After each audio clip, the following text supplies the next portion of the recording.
आप सभी श्रोता भाई बंधु मातृशक्ति सबको जय श्री कृष्ण, जय सिया राम, जय श्रीमन नारायण, जय जय श्री राधे। माला का नियम बताते हैं, नाम का नियम बताते हैं, मानसी का नियम बताते हैं। और एक बात, सब चीज भूल जाइएगा लेकिन एक बात याद रखिएगा, मानसी में गुरुदेव के साथ ही जाना है। ये चिंतन जब भी करना है गुरुदेव के साथ ही करना है, बिना गुरु के मत जाइएगा। गोपियां रास में बिना किशोरी जी के चली गई, इसीलिए ठाकुर जी अंतर ध्यान हो गए थे। इसलिए अपनी गुरु के साथ ही रास में, गुरु के साथ ही मानसी में प्रवेश करो। चिंतन जब भी करो अपने गुरुदेव को आगे रखो। और गुरु दीक्षा नहीं हुई है तो जिनके प्रति बहुत समर्पण है उनको गुरु मान के उनको आगे रखो। उससे क्या होगा, हमारा चित्त विकार युक्त है। आप करके देख लेना, बिना गुरु के मानसी में जाके देखना, थोड़ी देर बाद में ही वो दिखेगा जो नहीं दिखना चाहिए। लेकिन गुरु के साथ जाओगे तो मन को एक भय बना रहेगा, गुरुदेव खड़े हैं आगे, कुछ गलत चिंतन नहीं करना, कुछ गलत चिंतन नहीं करना। और सुनो, गुरुदेव के बाद भी अगर गलत चिंतन बन जाता है तो 6 महीना के लिए पॉज ले लो, मानसी में ही मत जाओ। अपना आचरण शुद्ध करो, भोजन शुद्ध करो, अन्न शुद्ध करो, विचार शुद्ध करो, उसके बाद जाओ। हमारे यहां मानसी सेवा को बहुत बड़ी प्रणाली माना गया है। प्रत्यक्ष सेवा से ज्यादा लाभकारी मानसी सेवा है। तो जिन बहन जी का यह भाव है कि वो कथा सुनते हुए माला करती हैं, अच्छी बात है, चिंतन करते हुए करो।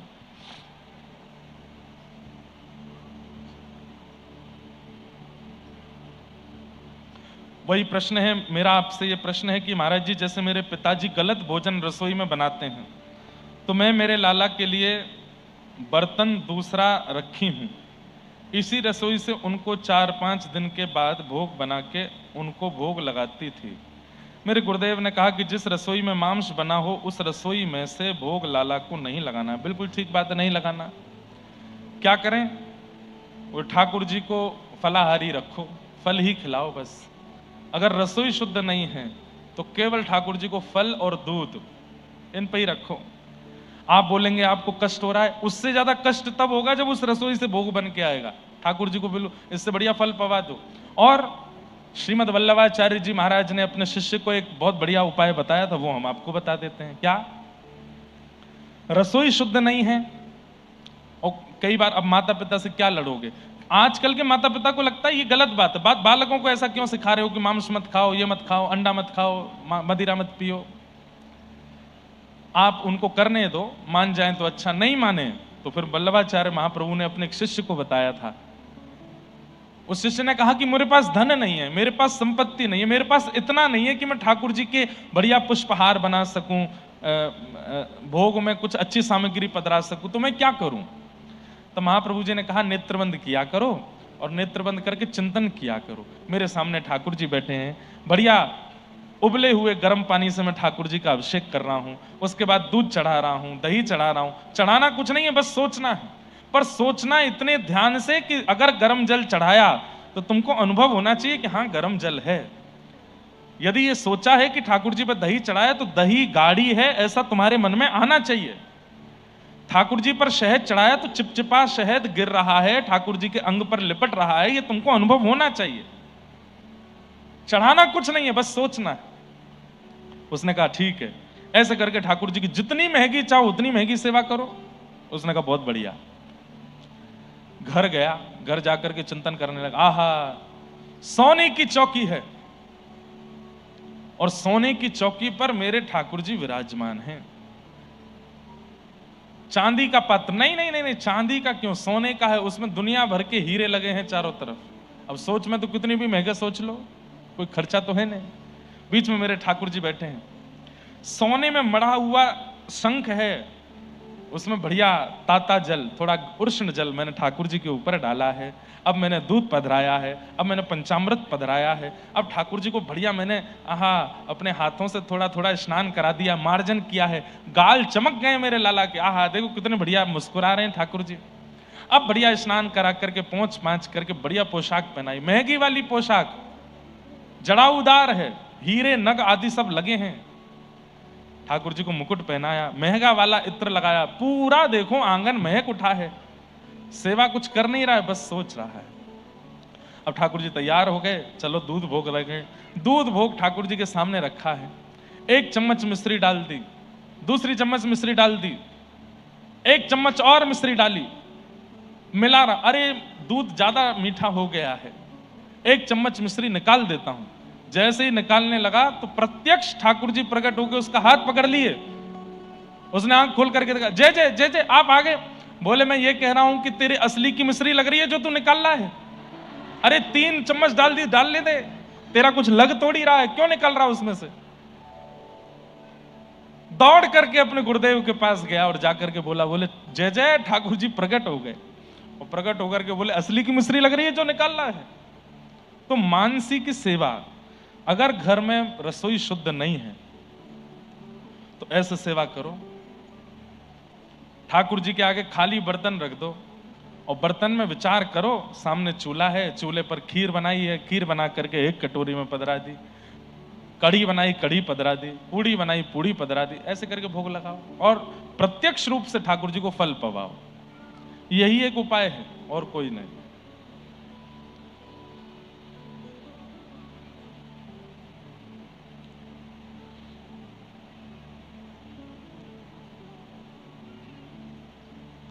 किसी को दीक्षा लेनी है पर उनकी भी यही बात है कि घर में परिवार में मांस का सेवन करते हैं, सात्विकता नहीं है, तो क्या मैं दीक्षा ले सकती हूं? क्या ठाकुर जी हमें स्वीकारेंगे? ले तो सकते हैं, लेकिन आप जीवन में कभी सेवन मत करिएगा। और जैसे एक बहन जी को बताया वैसे ये भैया भी उसी प्रकार का भाव रखें। आपने कल कथा में कहा था कि विरह चाहिए तो स्वयं कर, तो अगर ठाकुर जी ने दी तो तोड़ देंगे, परंतु अगर हमें टूटने की इच्छा हो तो कान्हा जी के प्रेम और विरह में कैसे प्राप्त करें उस विरह को। कल हमने इस विषय पे बहुत चर्चा की थी, अब विरह की चर्चा आज नहीं करेंगे, आज लाल जी का जन्मोत्सव है। देखिए तीसरी पर्ची, मेरा आपसे यह प्रश्न है महाराज जी कि मेरे पिताजी गलत भोजन करते हैं, सबके एक ही बात है, क्या करें बताओ।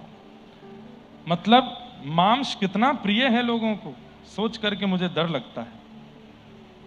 किन्हीं का भाव है कि गुरु जी मेरा विवाह होने वाला है, वह लोग पुष्टि मार्ग के संप्रदाय से हैं, परंतु मैंने मन से आपको गुरु माना है, मुझे आपसे ही दीक्षा लेनी है। मेरे होने वाले पति को आपसे दीक्षा लूं, उसमें वो राजी हैं, परंतु ससुराल के लोग बोले रहे हैं कि उनके ही संप्रदाय में दीक्षा लें। कोई बुराई नहीं है इसमें, आप हमें शिक्षा गुरु मान लीजिए और हम शिक्षा गुरु ही हैं।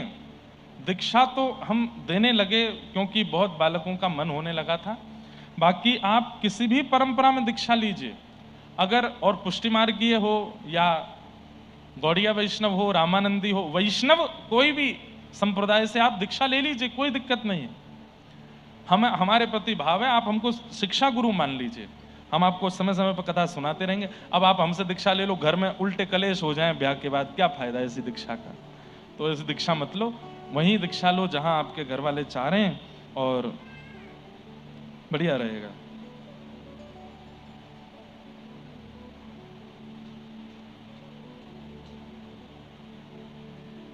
आदि आदि सब भाव हैं, सबको हम प्रणाम करते हैं। आज की मधुर कथा में प्रवेश करते हैं। हमें पता चला आज 11 बजे से आके कौन कौन बैठ गया था भाई यहाँ पे, क्या को 11 बजे क्यों आ गए थे? वाह, धन्य है। हैं? कहां से? गुजरात से, बहुत बढ़िया, अच्छी बात है। अब रात में जाना नहीं, यहीं सो जाना है, कल यहीं कथा सुन लेना। हमको कितनी पीड़ा होती है सुन करके कि आप लोग इतने जल्दी आ जाते हो, परंतु अच्छी बात भी है, उत्सुकता कथा के प्रति आपकी बनी रहे। आज बहुत व्यस्त क्रम था सुबह से, इसलिए हम तो रोज ही विलंब हो जाता है आने में, लेकिन आप लोगों की उत्सुकता ऐसी बनी रहे, ऐसी ठाकुर जी से प्रार्थना है।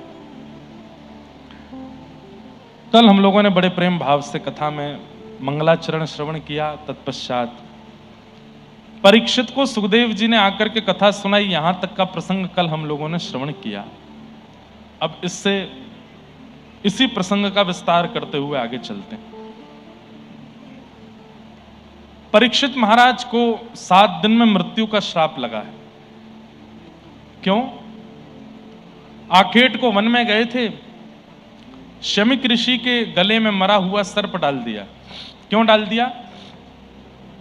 जल की याचना की थी, पानी पिला दो, लेकिन ऋषि ध्यानस्थ बैठे थे तो इनको ऐसा लगने लगा कि ये ध्यान व्यान नहीं कर रहे हैं, पाखंड कर रहे हैं। मैं अधिकतर कथाओं में बताया करता हूं कि कलयुग का आपके ऊपर प्रभाव होगा तो सबसे पहले तिलकधारी, चोटीधारी, धोतीधारी, भगवत वैष्णव वेशधारियों के प्रति आपके चित्त में निंदा का भाव प्रकट हो जाए, समझ जाओ कलयुग आपके ऊपर आ चुका है। किसी भी भजनानंदी को देख करके आपके चित्त में उसके प्रति निंदा की भावना, उसकी हंसी उड़ाने की भावना अगर चित्त में आ रही है तो इसका मतलब ये कलयुग का प्रभाव है। बंधुओं, लेकिन एक बात बोलूं, अभी ना कलयुग थोड़ा चतुर होता जा रहा है। कैसे चतुर हो रहा है? व्यसन विषय की भावना में रहकर के कलयुग भजन करवा रहा है। जैसे मैंने ऐसा अनुभव किया है, कथा में अधिकतर आने वाले लोग वे मांस भी खाते हैं, मदिरा भी पीते हैं और कथा भी सुनते हैं। उनके चित्त पर इसका असर नहीं हो रहा है। अब ये क्या हो रहा है? कलयुग क्या कर रहा है? बोले मैं तुमसे भजन भी करवाऊंगा, मंदिर भी ले जाऊंगा, तीर्थ यात्रा भी करवाऊंगा और अंत में जो कलयुग के नियम है वो भी करवाऊंगा। मेरी बात को अन्यथा मत लीजिएगा। अभी भजन संकीर्तन करने के नए नए ढंग शुरू हो गए हैं दुनिया में, उसके विरोध में नहीं हूं मैं, पर नाम अपना असर तो करेगा।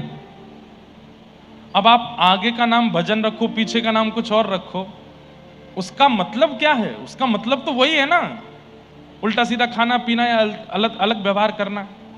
अब कथा का नियम क्या है? व्यास मंच पर व्यास जी बैठे, नीचे बिना किसी सपोर्ट के, बिना किसी व्यवस्था के सारे श्रोता बैठे हैं और कथा सुन रहे हैं। ऐसे ही कथा चित्त में आ सकती है। अब कुर्सी लगी है, जूता पहन करके बैठे हैं, बगल बगल में जूस पीते जा रहे हैं, बीच बीच में चाय पीते जा रहे हैं, पकौड़ा उड़ाते जा रहे हैं, कोई बढ़िया भजन आया तो उसमें हाँ वह बहुत बढ़िया, अब मारो पैसे मारो, ये वाला सुनाओ। कैसे होगा? बस यही हो गया कि अब मुजरे में जो गाने बजते थे उसकी जगह भजन बजने लगे। हो तो वही रहा है।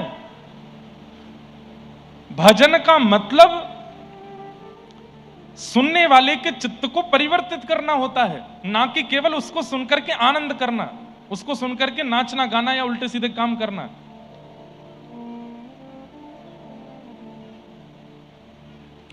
और आजकल ये होने लगा है। अब बच्चों के पास में पहले तो बहाने होते थे, रात्रि में जाना है, माता पिता रात्रि में जाओगे, मित्रों के साथ जाओगे, कितनी गलत बात है, कितनी गलत बात है, नहीं जाना चाहिए। अम्मा जाने दो, थोड़े ब्रॉड माइंड बनो, थोड़ा खुले विचार वाले बनो, सब बच्चे जाते हैं, हमें भी जाने दो। अब बच्चों के पास में दूसरा है तरीका, क्या? भजन में ही तो जा रहे हैं, भजन भी नहीं सुने। आप कथा सुनने जाते हो, हम भजन सुनने जा रहे हैं। अब तो और बढ़िया बहाना मिल गया। कहां जा रहे हैं? भजन सुनने जा रहे हैं रात को। और वहां जाकर के वो भजन के नाम पर क्या कर रहे हैं क्या पता है। मेरा फिर कहूंगा, मेरा कोई विरोध नहीं है, अच्छी बात है, युवाओं को प्रोत्साहित होना चाहिए, प्रोत्साहन करना चाहिए। पर कुछ चीजें मेरे जब कान में पड़ी तो मुझे बहुत पीड़ा हुई। युवाओं का बहुत बड़ा समुदाय हमें सुनता है, यदि हम ही नहीं बोलेंगे तो फिर बहुत गलत हो जाएगा ना। महाराज जी नहीं बोले इसका मतलब प्रोत्साहन कर रहे हैं? नहीं। भजन का मतलब भजन है, कीर्तन का मतलब कीर्तन, कीर्तन मतलब जहां व्यक्ति अपने तन की स्थिति भूल जाता हो, नृत्य करते करते उन्माद हो जाता हो। वाग गदगदा द्रवते यस्य चित्तम रुदत्य भिक्षणम हसति क्वचिच्च विलज्ज उद्गायत नृत्यते च मद्भक्ति युक्तो भुवनम पुनातु। ये हो रहा है? नहीं हो रहा।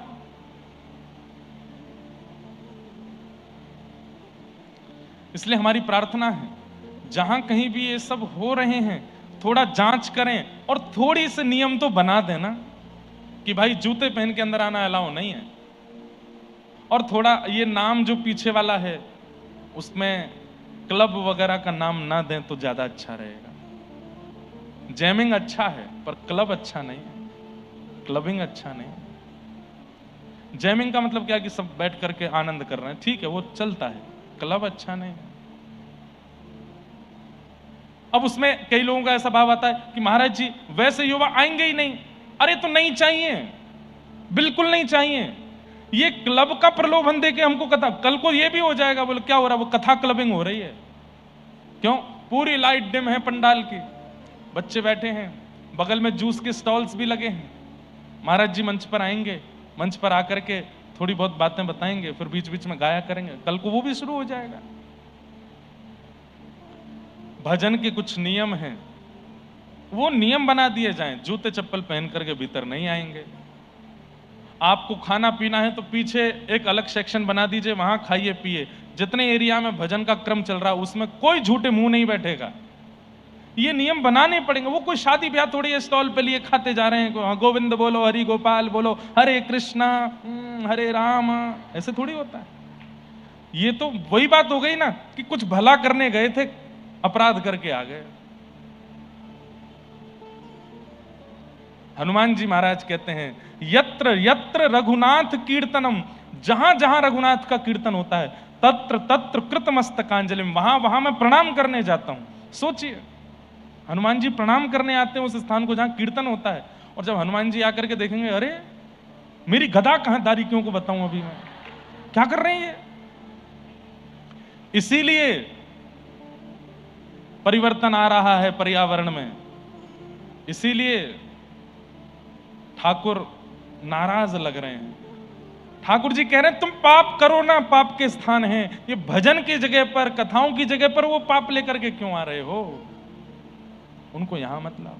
ये कलयुग की चाल है बंधुओं, कलयुग करवा रहा है। लो तुम लोग बहुत भजन कीर्तन करने लग रहे हो, ट्रेंडिंग में आ रहा है भजन, मैं यहां पर भी ऐसे योजना बना दूंगा, सब कर पाएंगे।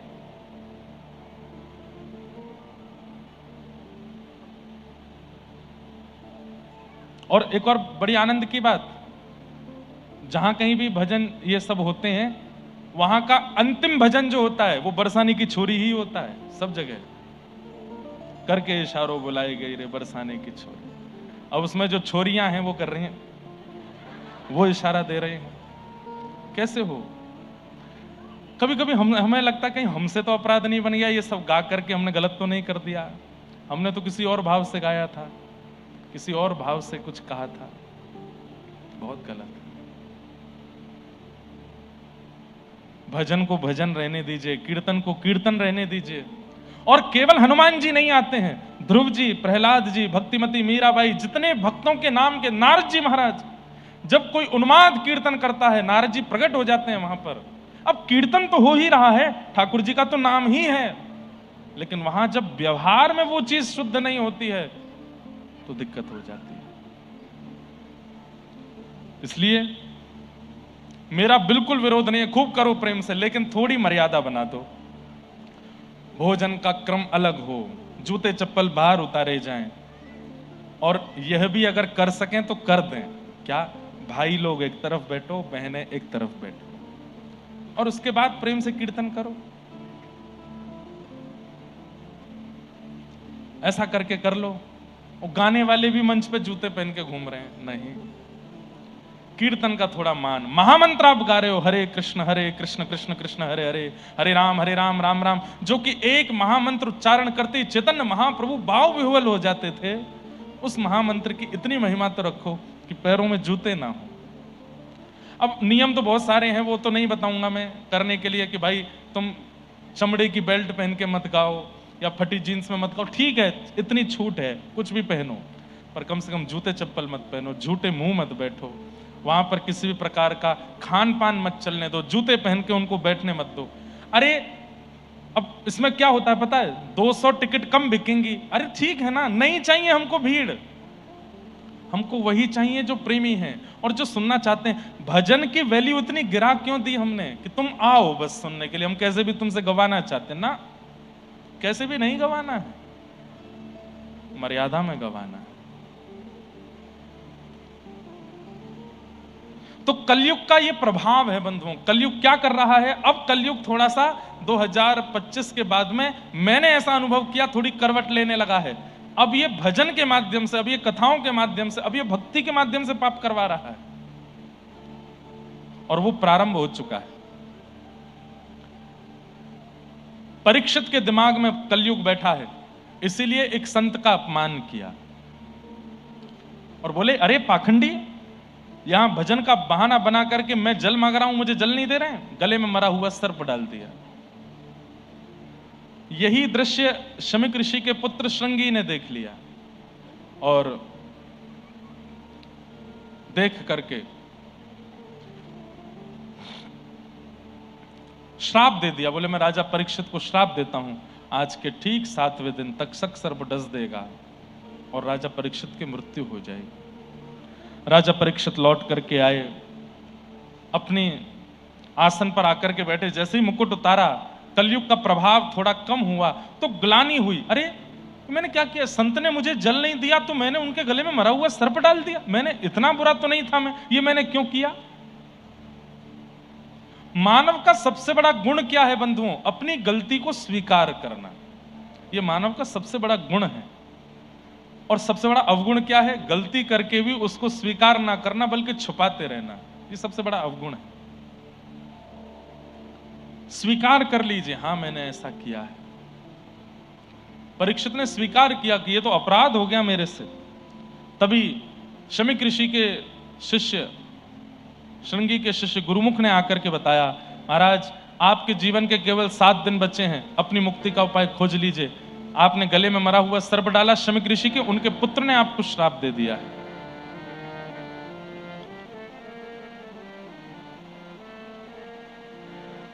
राजा परीक्षित घबराए नहीं।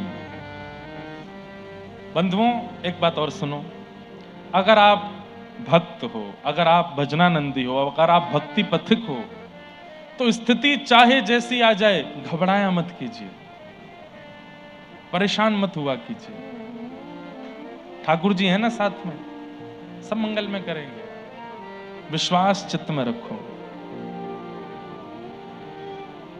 एक बहुत सुंदर पद आया है 2-3 दिन पहले,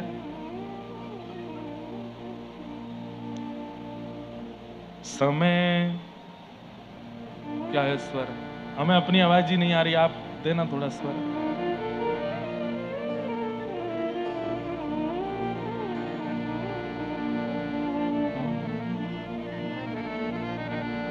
अभी वो एक नया पद आया ना, समय हो तो बलवान, उसके थोड़ी धुन बजाइए।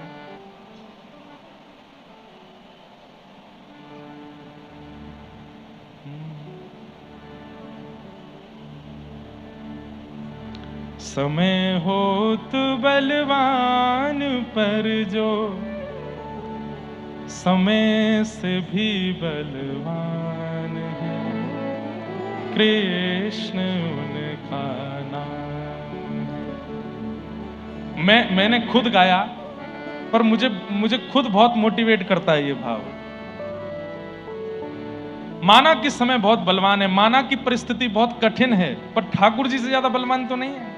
और कहीं हम परिस्थिति को ज्यादा खतरनाक मान रहे हैं तो हम कहीं ना कहीं ठाकुर जी के प्रति अविश्वास कर रहे हैं। परिस्थिति सबके जीवन में आती है, दुनिया में कोई नहीं बचेगा, सबके जीवन में आएगा। पर उस परिस्थिति को आपने बलवान मान करके हाथ पैर टेक दिए उसके सामने, तो आपके ठाकुर जी आपसे नाराज हो जाएंगे। अच्छा, मुझसे ज्यादा वो बलवान है। इसको सुनो, कितना अच्छा भाव है। समय होत बलवान पर जो समय से भी बलवान है, कृष्ण उनका नाम है। द्वापर के जो श्याम है, त्रेता के वही राम है, कृष्ण उनका नाम है। समय होत बलवान पर जो समय से भी बलवान है, कृष्ण उनका नाम। बड़ी प्रसिद्ध बात है ना, ठाकुर जी को जाके मत कहो कि पीड़ाएं क्या हैं जीवन में, पीड़ाओं से कह दो, बोले तू आ जा, पर याद रखना ठाकुर जी मेरे साथ खड़े हैं। अरे पीड़ा तू आ जा, तेरे जितना मन हो उतनी आ जा, लेकिन याद रखियो मेरे साथ विठोबा खड़े हैं, और विठोबा तो खड़े भी ऐसे ही। आन दे, जितनी तूफान आवे, पीड़ाएं आवे, आंधी आवे, आन दे, तू पीछे खड़ा हो जा मेरे।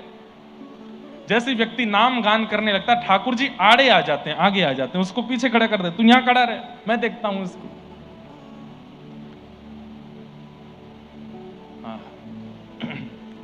ऐसे बढ़िया बढ़िया भाव सब आपके लिए बन के आते हैं। सुनो, विचलित मत हो, परेशान मत हो, ठाकुर जी है ना साथ में।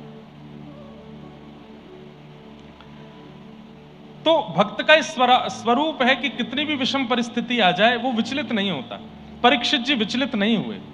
7 दिन में मृत्यु का श्राप लग गया, तुरंत अपने पुत्र जन्मेजय को राज्य गद्दी पर बिठाया, मुकुट सिर पर पधरा दिया, बोले कि अब बेटा तुम संभालो, मैं जाता हूं। और पत्नी से बोले, देवी, पत्नी रोने लगी परीक्षित राजा की, आपको 7 दिन में मरने का श्राप लगा। तो राजा परीक्षित बोले, नकारात्मक नहीं सकारात्मक सोचो। देखो दुनिया में हर व्यक्ति को कभी भी मर जाना है, अगले क्षण भी उसकी मृत्यु हो सकती है, अगले घंटे भी उसकी मृत्यु हो सकती है, किसी भी क्षण हमारे प्राण जा सकते हैं। लेकिन तुम सौभाग्यवती हो, क्या तुम्हारे पति अगले 7 दिन में नहीं मर सकते? दुनिया की कोई नारी नहीं कह सकती कि मेरे पति कल जीवित रहेंगे, पर तुम कह सकती हो कि 7 दिन तक मेरे पति को कुछ नहीं होगा। हो सकता है मेरे प्राण कल जाने वाले हों, आज शाम को जाने वाले हों, लेकिन एक ब्राह्मण ने मुझको 7 दिन की मोहलत दे दी है, और ब्रह्मा भी चाहेंगे तो 7 दिन में मेरी मृत्यु नहीं हो सकती। इसलिए देवी प्रसन्न रहो, मैं सौभाग्यवती व्यक्ति हूं इस संसार का। क्यों? क्योंकि जिसको अपनी मृत्यु का समय पता चल गया है, अब मैं अपने 7 दिन में वो सब कर लूंगा जिनसे भगवत प्राप्ति हो सके, चिंता मत हो। और राजा परीक्षित वन को चले गए। बंधुओं, परिस्थिति में सकारात्मक होना बहुत बड़ी बात है। आपके संपूर्ण भजन, कथा, धाम सबका पूरा जो है परीक्षण हो जाता है उतनी देर में कि आप कैसे हुए, क्या बात बोले, क्या कहे, क्या नहीं कहे। कई बार कथाएं, अनंत कथाएं सुनने वाला व्यक्ति भी विषम परिस्थिति में, मैंने देखा है, खूब अनर्गल बोलने लग जाता है, पूरा आपा खो देता है शरीर का। लेकिन विषम परिस्थिति में आप शांत हैं, आप मौन हैं, और आप धैर्यवंत होकर के जी रहे हैं। अच्छा, ठाकुर जी की कृपा है। तो राजा परीक्षित वन में गए, अनेक संतों से कहा कि मेरी मृत्यु का उपाय बताइए, मुक्ति का उपाय बताइए। तभी वहां सुखदेव जी का आगमन है, और सुखदेव जी ने आकर के कहा, राजन, परीक्षित जी ने चरणों में प्रणाम करते हुए कहा, भगवान, जल्दी मरने वाली की मुक्ति का उपाय क्या है, कृपा कर मुझे बताओ। परीक्षित जी चरणों में बैठे हैं, शुकाचार्य जी आसन पर बैठे हैं। किसी के सानिध्य में कभी भगवत अनुभव हुआ हो, व्रज का अनुभव हुआ हो, रज का अनुभव हुआ हो, यमुना जी का अनुभव हुआ हो, गिरिराज जी का अनुभव हुआ हो, उसके पास जाके ये भाव जरूर कहना, और अंत में ये जरूर कह देना, करना कभी ना दूर प्रभु, चरणों से आप हो, करना कभी ना दूर प्रभु, चरणों से आप, चरणों के ही सहारे, चरणों के ही सहारे, मैं भव पार हो गया, चरणों के ही सहारे, भव पार हो गया। वो तुझको अपना बना के मैं धन्य हो गया, तुझको अपना बना के मैं धन्य हो गया। बहुत बड़ी कृपा होती है बंधुओं किशोरी जी की, कि आपके जीवन में कोई ऐसा व्यक्ति आ जाए जिसके आने से व्रज प्रिय लगने लगे, किशोरी जी प्रिय लगने लगे, ठाकुर जी प्रिय लगने लगे। इस भयंकर संसार में जहां पर हमारे मन को अपनी ओर खींचने वाले हजारों चोर, लाखों चोर बैठे हैं, लेकिन इन सब चोरों के बीच से चोराग्र गन्ने के प्रति रुचि बन जाए, जिसकी वजह से बन जाए, उसके बार बार धन्यवाद रहना कि आपकी वजह से हमको ठाकुर जी प्रिय लगे, आपकी वजह से हमको व्रज प्रिय लगा, किशोरी जी प्रिय लगी। आज परीक्षित जी महाराज सुखदेव जी के चरणों में प्रणाम करते हुए कह रहे हैं, भगवान मेरे जीवन के 7 दिन बचे हैं, कृपा करके बताइए मैं क्या करूं। तब सुखदेव जी महाराज कहते हैं, वरीयाने शते प्रश्न क्रतो लोकहितं नृप आत्मविद सम्मतः पुंसां श्रोतव्यादिषु यप्परः। राजन, तुम्हारा जो प्रश्न है वो लोक हित के लिए बढ़िया है, लेकिन पर्सनली तुम्हारे लिए उचित नहीं है।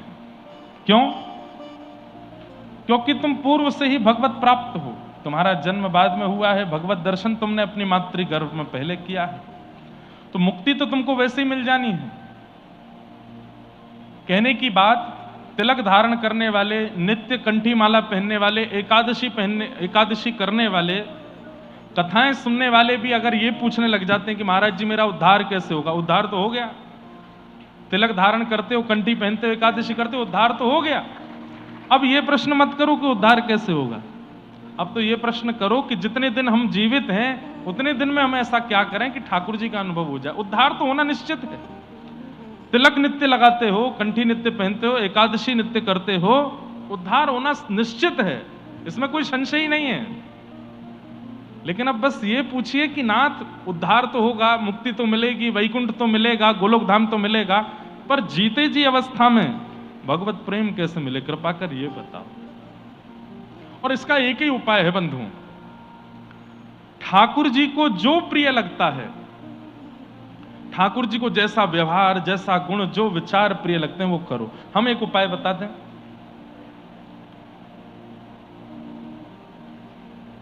ठाकुर जी को हरि भक्तों का चरित्र बहुत अच्छा लगता है। हम आपको सत्य बता रहे हैं, जब से हमारे जीवन में भक्तमाल जी आई है ना, श्रीमद् भागवत जी में हमको और आनंद आने लगा है। भागवत जी तो साक्षात कृष्ण हैं ही, लेकिन पहले हम केवल भागवत जी कहते थे, लेकिन जब से भक्तमाल जी जीवन में आई हैं तो भक्त भागवत दोनों एक साथ, जय हो। तब पधारे भगवान, हम तो देख ही नहीं पाए। हमारे गोविंद काका आए हैं, बहुत बहुत आपको वंदन। हमारे कृष्णा भैया आए हैं, हरिप्रिया आई हैं, ये मेधावी बालक हैं। कथा में हमारे आने से पहले जो मंत्रोच्चारण चलता है वो इन्हीं भैया की आवाज है, इन्हीं की आवाज में पुराणों का वाचन चलता है। पहले वैदिक मंत्र चलते थे, लेकिन फिर महाराज जी, दत्तधाम वाले महाराज जी की आज्ञा हुई कि वेद मंत्रों को माइक पे नहीं आना चाहिए, रिकॉर्डिंग में नहीं चलना चाहिए। तो फिर महाराज जी ने आपको आज्ञा देकर के पुराणिक श्लोक बुलवाए। तो जब हम मंच पर आते हैं उस समय पूरे वातावरण को पवित्र करने के लिए आपके द्वारा ही वो मंत्र गाए गए हैं और बहुत अच्छे। लाली ने तो अहिल्यानगर की कथा में एक पद सुनाया था, मंच से अभंग सुनाया था। हमारे गोविंद काका, अभी आप लोगों ने पता नहीं देखा कि नहीं देखा, एक जुगलबंदी हुई थी, सबने देखी। मराठी वर्सेस ब्रजभाषा।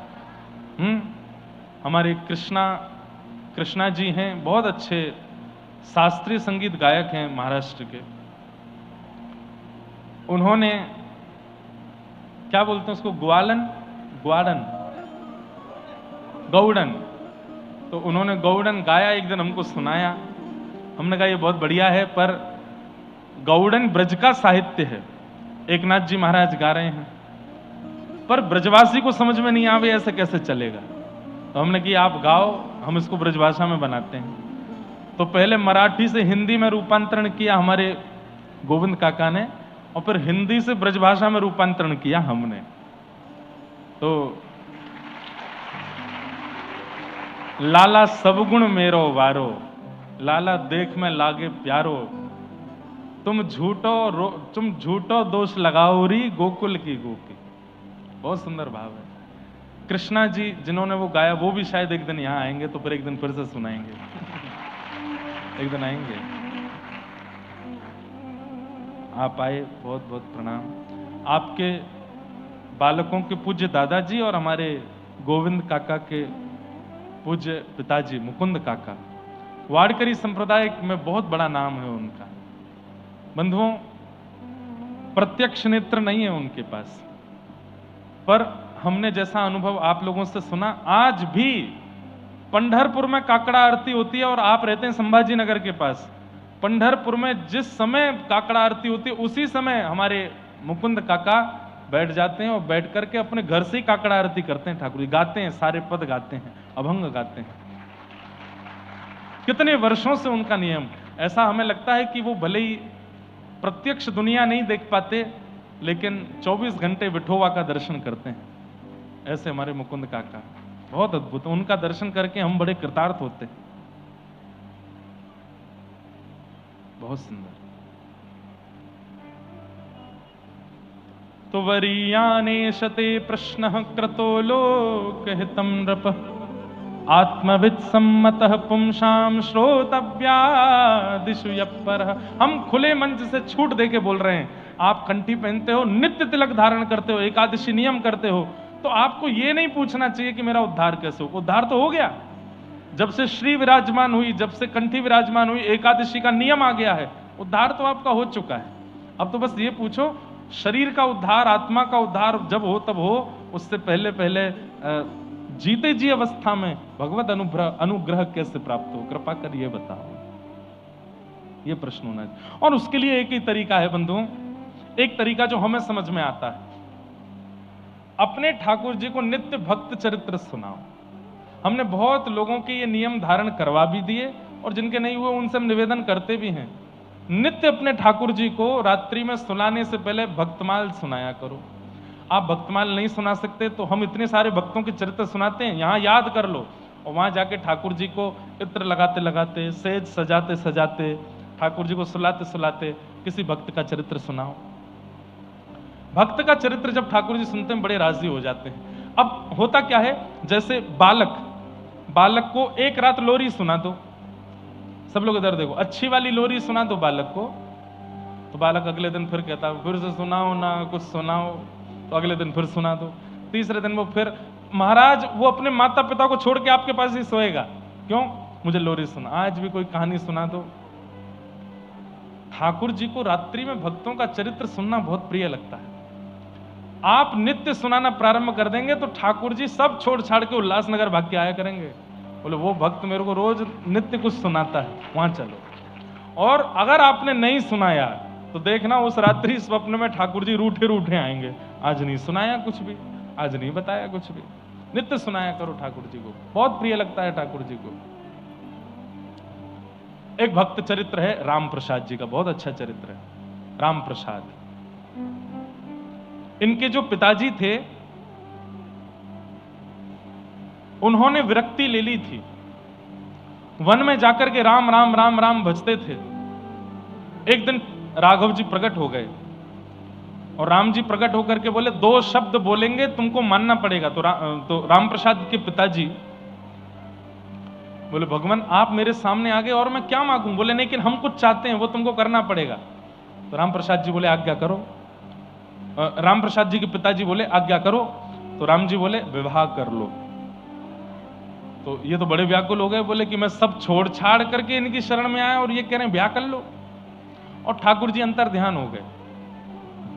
अब वो जो विरक्त हुए थे बेचारे वापस घर आ गए, तो गांव के लोगों ने बड़ी हंसी उड़ाई, बोले बन आए सन्यासी, हो गई श्रद्धा पूरी। अब वो दुनिया को कैसे बताएं कि ठाकुर जी बोले कि वापस घर जाओ ब्याह करो।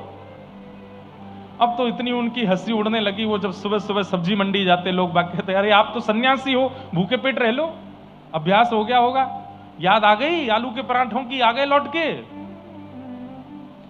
बोले ये तो मैं घर लौट के आया हूं तो इतने विवाद हो रहे हैं, मैं ब्याह करूंगा तो क्या होगा।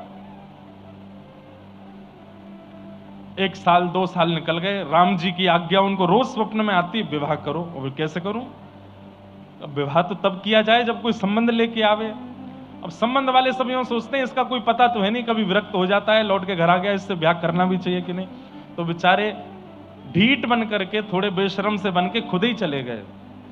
एक दो ब्राह्मणों के यहाँ गए, ब्राह्मणों ने स्वागत किया, आओ आओ आओ बैठो, क्या आप दूध पियोगे? बोले जी। कैसे आना हुआ? आपके घर में लाली है? बोले मतलब आपकी पुत्री है? बोले हाँ है। तो ब्याह हो गया? बोले नहीं। तो करना है आपको? बोले हाँ करेंगे। कोई है लड़का तुम्हारी नजर में? हम कैसे हैं, हमसे ही कर दो। तो हंसने लगते, अरे भाई तुम कैसी बात करते हो, तुम तो बाबा जी बन गए थे। बोले अब नहीं है बाबा जी, अब लौट के आ गए। बोले भाई तेरा कोई भरोसा नहीं है, तू पूरे गांव को छोड़ के गया था भजन करने के लिए, वापस लौट के आ गया। नहीं करेंगे तुमसे ब्याह। एक घर, दो चार बार मना ही हो गए। तो राम जी से कहते, राम जी कहां पचड़े में डाल दिया, मुझे खुद जाना पड़ता है मांगने के लिए कि भाई मेरे से ब्याह करा दो बेटी का। एक बार, अब बताने वाली बात बता देते हैं। एक बार हमारे स्कूल में एक प्रोग्राम हुआ था एनुअल फंक्शन में, और उसका नाम था 2036, वर्ष 2036 एक प्ले हुआ था। और उसका मोटिव यह था कि सबको पुत्र पुत्र ही चाहिए, पुत्री किसी को नहीं चाहिए। तो एक समय आने पर 2036 में यह हाल हो जाएगा, इतने लड़के हो जाएंगे पूरे दुनिया में कि ब्याह करने वो लड़कियां नहीं होंगी। तो फिर जैसे मदारी बंदर को लेकर के घूमता है डमरू बजाता हुआ, उसको नचाते हुए, ऐसे ही माता पिता अपना लड़का लेके घूमा करेंगे।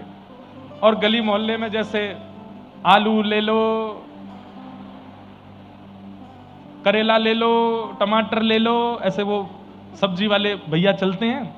तो उसका ऐसा प्ले बनाया था कि 2036 में माता पिता अपने बेटाओं को लेके घुमा करेंगे, और कहीं कहीं तो लड़ाई हो जाया करेगी, इसका अच्छा नहीं, मेरा वाला बहुत अच्छा है, ये इससे ब्याह करा दो, क्योंकि लड़कियों की संख्या इतनी कम हो जाएगी। तो उसमें माता पिता का लड़का मैं बना था, तो मेरा ऐसा रोल था, मुझे लेके मंच पे घूमते थे, लड़का ले लो लड़का, सुंदर सुशील गुणवान लड़का ले लो। तो याद आया आज।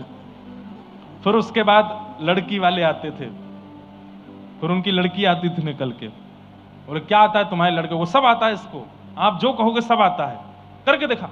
तो फिर मैं कभी पोंछा बर्तन करके दिखा दूं। बोले नाचना आता है कि नहीं? वो नाचना भी आता, नाच के दिखा दिया। उसके बाद में रिजेक्ट कर देते थे। फिर दूसरे लड़के वाले आ गए, तो दूसरे लड़के वालों से हम लड़ते थे, अरे हमारा वाला ज्यादा बढ़िया। जैसे सब्जी वाले कभी कभी, हमारे टमाटर ज्यादा बढ़िया हैं, ये देसी हैं, ये इतने स्वाद हैं, ये ऐसे हैं, इसके सड़े हैं। तो ऐसा एक प्ले हुआ था। तो आज इनका चरित्र में भी वही लग रहा है।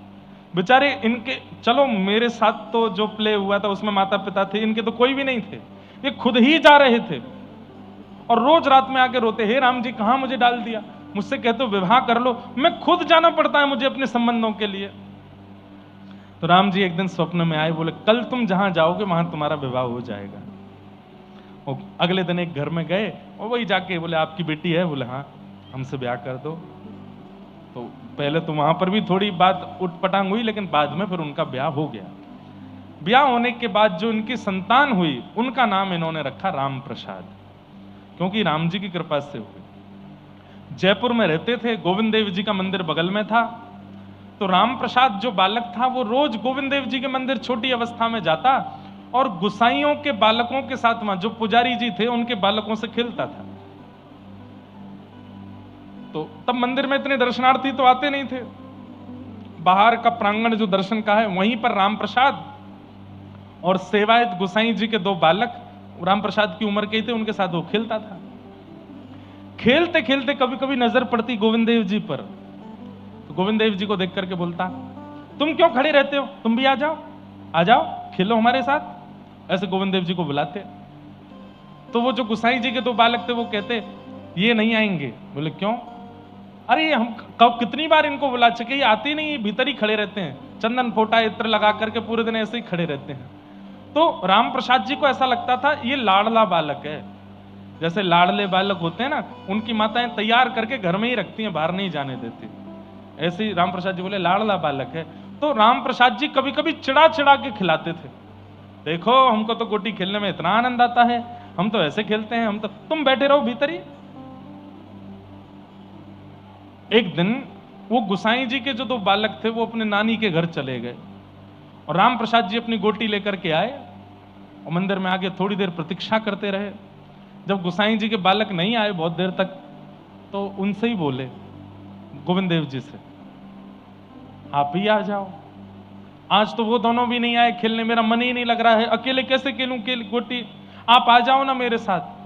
अरे एक बार खेल के तो देखो, आपको नहीं अच्छा लगे कल से मत आना, एक बार आओ तो सही बाहर, देखो ऐसे खेलते हैं, ऐसे खेलते। अब थोड़ी देर खेलने के बाद फिर राम प्रसाद जी ने क्या किया, अब गोटी में कोई नियम होता है कि ये गोटियां हैं, इसको ऐसे मारना है, तो मार करके राम प्रसाद जी बोले, अच्छा ठीक है तुम मत आओ खेलने, लेकिन मैं तुम्हें बोलता हूं वो वाली गोटी अगर तुमने मार के दिखा दी तो मैं अपनी सारी गोटियां तुमको दे जाऊंगा। अब जैसे ही ठाकुर जी को रोज इतना कहते, इतने शुद्ध पवित्र हृदय से छोटा सा बालक बुलाता है, एक पुजारी जी बैठे बैठे वहां सोते रहते थे और एक दरबान बाहर बैठा रहता था। ठाकुर जी ने दोनों के साथ में लीला करी, दरबान को तो बहुत तेज भूख लगी तो वो भागा भोजन करने, और जो पुजारी जी बैठे थे उनका पेट खराब हो गया तो वो चले गए शौचालय के लिए। यहाँ पुजारी जी गए, वहां दरबान गया, सब चले गए, अकेला राम प्रसाद खेल रहा था और ठाकुर जी से कह रहा, आओ आओ ये मार के दिखाओ। इतने में ठाकुर जी बंसी तो रखी नीचे और अपना फेंटा कस के बोले, हे राम प्रसाद आता हूं मैं, और गोविंद देव जी कूद के सामने आ गए। अब तो वो राम प्रसाद उनको देखे, ठाकुर जी बोले जल्दी दे जल्दी दे, जल्दी गोटी दे, गोटी उसकी ले ली और लेकर के ठाकुर जी ऐसे पकड़े, एक आंख बंद करके मारे और जो जो गोटी वो बताए सब ठाकुर जी उड़ाते जामे, इधर से उधर इधर से उधर। और राम प्रसाद के, तुम इतना अच्छा खेलते हो फिर खेलने क्यों नहीं आते हमारे साथ, इतना बढ़िया तो खेलते हो। ठाकुर जी बोले बात मत बना, जल्दी कर, समय नहीं है मेरे पास। और दोनों खेलते रहे, इतने में ही दरबान लौट के आने लगा, यहाँ पुजारी जी भी स्नान ध्यान करके वापस आने लगे। तो ठाकुर जी ने क्या किया, जल्दी से अपनी पीतांबरी में सारी गोटियां समेट करके वो भर के गए और भीतर जाके फेंटा में बांध के खड़े हो गए। अब दूर वहां पे वो राम प्रसाद खड़ा है, अरे खुद तो गयो, मेरी गोटी और ले गो भीतर, मेरी गोटी चाहिए, मेरी गोटी चाहिए, अब तो रोवे सो रोवे। पुजारी जी आए, हे राम प्रसाद क्यों रोता है, मेरी गोटी ले गया, मेरी गोटी ले गया, इसके पास मेरी गोटी रखी है। बाहर से दरबान आ गया, इसको तो मैं बताता हूं, रोज आ जाता है यहाँ पे ऊधम मचाता है, क्यों रो रहा है, मैं नहीं आऊंगा कल से, मेरी गोटी लेके गया भीतर, इससे मेरी गोटी मांगो। पुजारी जी आदि बोले भग जाए यहां से, नहीं तो तेरे को बताएंगे अभी। बोले मैं चला जाऊंगा, पहले मेरी गोटी दिलवाओ इनसे। पुजारी जी बोले इन पे कहां है गोटी, कोई गोटी नहीं है। अरे इनकी गोटी वो फेंट है ना जहां पे बंसी रखते हैं, वहां देखो किनारे से बढ़ रही है, वो फेंटा खोल के देखो, उसमें गोटी रखी है मेरी। पुजारी जी बोले तेरे कहने से फेंटा खोलूंगा मैं। राम प्रसाद बोले मैं जीवन में नहीं आऊंगा यहां खेलने, पर मेरी गोटी दे दो, ये तो बहुत बड़ा चोर है, वैसे खेलने नहीं आता तो आज मेरी गोटी लेके भाग गया। जब बहुत रोए तो पुजारी जी बोले ले अभी खोल के दिखाता हूं। जैसे ही फेंटा खोला, फेंटा खोलती सारी गोटियां नीचे। अब तो पुजारी जी देखें और गोविंद देव जी को देखे, जय जय सच में गोटी खेल के आए। राम प्रसाद जी तो रो रहे, मेरी गोटी दे दो, मैं नहीं आऊंगा कल से खेलने। पुजारी जी के नेत्र सजल हो गए और जाके बोले ये सच में आए थे। बोले हाँ, कैसे आए थे। बोले आप कहीं चले गए थे और उसके बाद मैं इनको रोज बुलाता था, आ जाओ, पर मैं नहीं बुलाऊंगा, ये तो बहुत बड़ा चोर है। और इसने अपनी बंसी ऐसे रख के और जोर से छलांग मारी ऊपर से नीचे, और यहां ये गोटी उड़ा, ऐसे गोटियां उड़ा के गया और आपके आने से पहले मेरी सबरी गोटी लेके भाग गया। पुजारी जी ने राम प्रसाद जी को हृदय से लगाया, बोले तुम रोज आया करो, और जब तुम आओगे हम चले जाया करेंगे, तुम इनके साथ खेला करो। बोले नहीं, इनके संग नहीं खेलूंगा मैं, ये चोर हैं, गोटी लेके भागते। बोले नहीं लेके जाएंगे, तुम आया करो। राम प्रसाद जी रोज जाते और रोज जैसे ही राम प्रसाद आते जानबूझ करके पुजारी जी चले जाते और ठाकुर जी उनके साथ गोटी खेलते थे। अब ऐसा भक्त चरित्र ठाकुर जी को सुनाओगे, कैसी बढ़िया नींद आएगी ठाकुर जी को, क्या बढ़िया चकाचक सोएंगे, रात भर ठाकुर जी राम प्रसाद के भाव में ही रहेंगे। और फिर अगले दिन आपकी प्रतीक्षा करेंगे, भोग कैसा लगाया छोड़ो, श्रृंगार कैसा किया छोड़ो, रात की प्रतीक्षा करेंगे कि आज किसका चरित्र सुनाएगा, आज किसका भाव सुनाएगा। तो या तो भक्तमाल जी से भक्त चरित्र पढ़ के सुनाओ, और नहीं सुना सकते तो कथाओं में जो वक्ता जन सुंदर सुंदर चरित्र ठाकुर जी के सुनाते हैं, उनको याद कर लिया करो और ठाकुर जी को सुलाते सुलाते, चरण दबाते दबाते सुनाया करो। ये उन लोगों के लिए नियम है जो नित्य तिलक लगाते हैं, नित्य कंठी पहनते हैं और नित्य एकादशी रखते हैं। जो ये 3 नियम नहीं करते वो अभी इसमें मत आना। वो पहले तिलक लगाना प्रारंभ करो, पहले एकादशी करना प्रारंभ करो, पहले कंठी पहनना प्रारंभ करो, पहले उस नियम में तो आओ जिससे देह का कल्याण हो, फिर उसके बाद भगवत रिझाने की आपको अनुमति मिलेगी। ठाकुर जी को रिझाओ। और जो वैष्णव बन चुके हैं उनको अब उद्धार के लिए प्रश्न नहीं करना, उद्धार तो हो गया, अब तो ठाकुर जी को रिझाओ, ठाकुर जी को मनाओ। और वो कैसे हो? नित्य भक्त चरित्र सुनाओ ठाकुर जी को। राग भोग श्रृंगार पुष्टि मार्ग में ये 3 भाव बताए जाते हैं। एक चौथा मार्ग और है, भक्त चरित्र ठाकुर जी को सुनाओ। ठाकुर जी को बहुत प्रिय है। तो श्री परीक्षित जी महाराज ने सुखदेव जी से प्रश्न किया। सुखदेव जी ने कहा कि तुम तो पहले ही मुक्त हो, तुम तो ये पूछो कि 7 दिन में भगवत दर्शन कैसे हो। मुक्ति की याचना मत करो, भक्ति की याचना करो। तब परीक्षित जी ने कहा, नाथ मुझे बताइए कि मुझे भगवत दर्शन कैसे होगा, भक्ति कैसे मिलेगी। तब श्री सुखदेव जी महाराज ने कथा सुनाना प्रारंभ किया। सबसे पहले ब्रह्मा जी को भगवान ने चतुश्लोकी भागवत प्रदान करके सृष्टि का निर्माण करने की आज्ञा दी। ब्रह्मा जी ने सृष्टि का निर्माण, अब हम जल्दी जल्दी कथा को आगे लेके चलते हैं। ठाकुर जी का मधुर जन्मोत्सव आज कथा में होना है।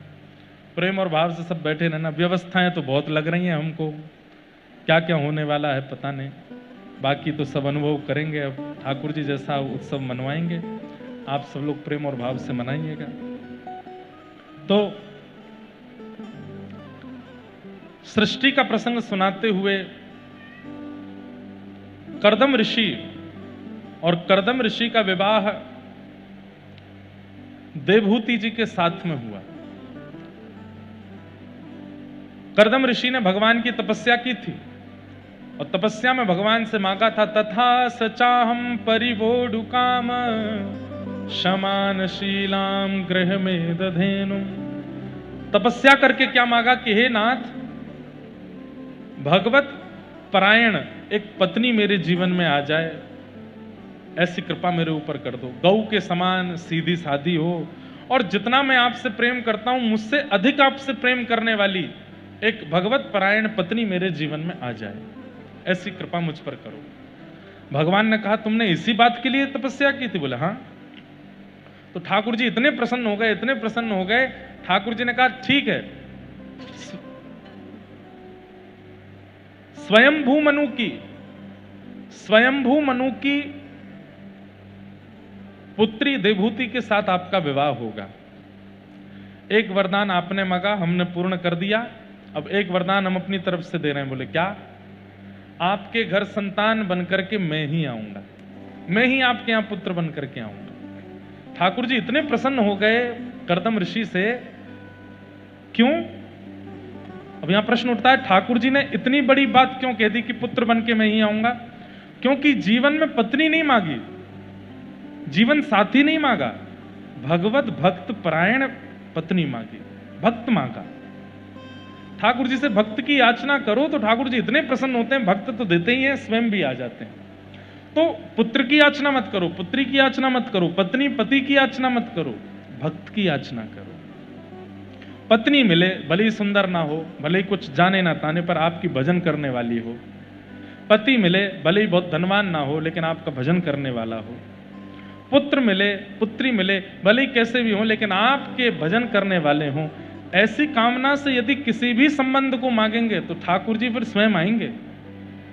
कर्दम ऋषि के प्रसंग में यह बात स्पष्ट हो गई। ठाकुर जी ने कह दिया कि आपके यहां संतान बनकर के मैं ही आऊंगा। देवहूति माता के साथ में आपका विवाह हुआ और 9 पुत्रियों ने जन्म लिया। बीच में और भी कई कथा हैं। 9 पुत्रियों ने जन्म लिया और 9 पुत्रियों के पश्चात भगवान कपिल के रूप में आपके यहां पर प्रकट हुए।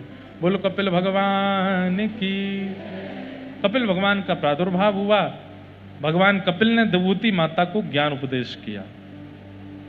देवहूति माता ने अनेक प्रश्न किए, उन अनेक प्रश्नों के उत्तर कपिल भगवान ने यहां पर दिए। इस प्रकार कपिल देवहूति संवाद हुआ। तत्पश्चात आकुति और प्रसूति, देवहूति की दो बहन और हैं, उनके प्रसंग सुनाए गए। और देवहूति, आकुति, प्रसूति के एक भाई हैं उत्तानपाद। उत्तानपाद राजा की कथा सुनाई गई। उत्तानपाद राजा की दो पत्नी हैं, सुनीति और सुरुचि। मैं जल्दी जल्दी क्रम कर रहा हूं। सुनीति और सुरुचि। सुनीति के एक पुत्र हुए जिनका नाम हुआ ध्रुव, और सुरुचि के पुत्र हुए उत्तम। यहां पर इतना सुंदर भाव बताते हैं कि उत्तानपाद हम सब ही हैं, और हम सबकी दो पत्नी हैं, मन और बुद्धि। मन से जिस बालक का जन्म होता है, मन से जिस बालक का जन्म होता है उसका नाम है उत्तम,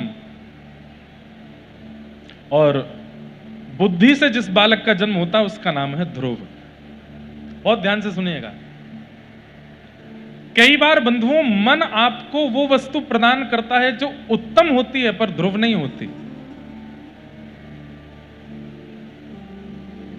अब खाने में क्या चाहिए, किसी से अगर पूछो भोजन में क्या चाहिए, अगर वो व्यक्ति मन से बताएगा तो अनुचित वस्तु ही बताएगा।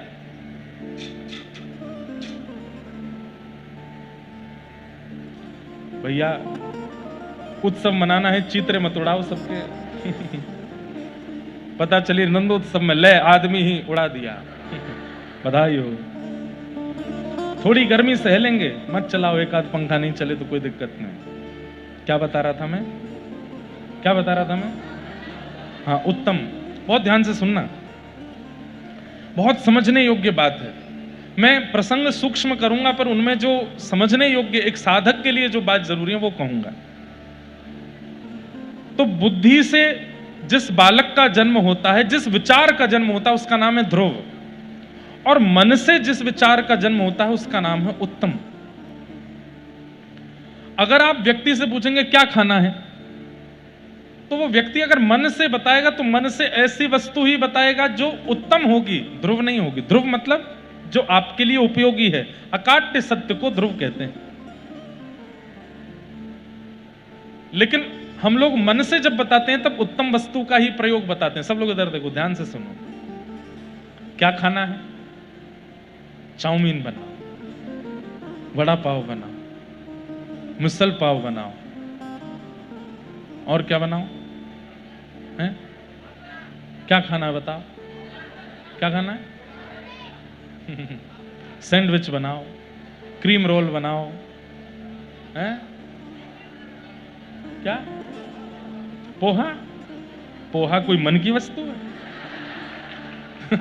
पोहा कोई मन की वस्तु है? ब्रेड रोल बनाओ, ब्रेड पकौड़ा बनाओ, पिज्जा बनाओ। देखो सबके मन खुल खुल के आ रहे हैं। बुद्धि कभी नहीं कहती, बुद्धि कभी नहीं कहती कि ये खिलाओ। व्यक्ति भयंकर भूख में हो और बहुत जल्दी में हो तो पता क्या कहेगा?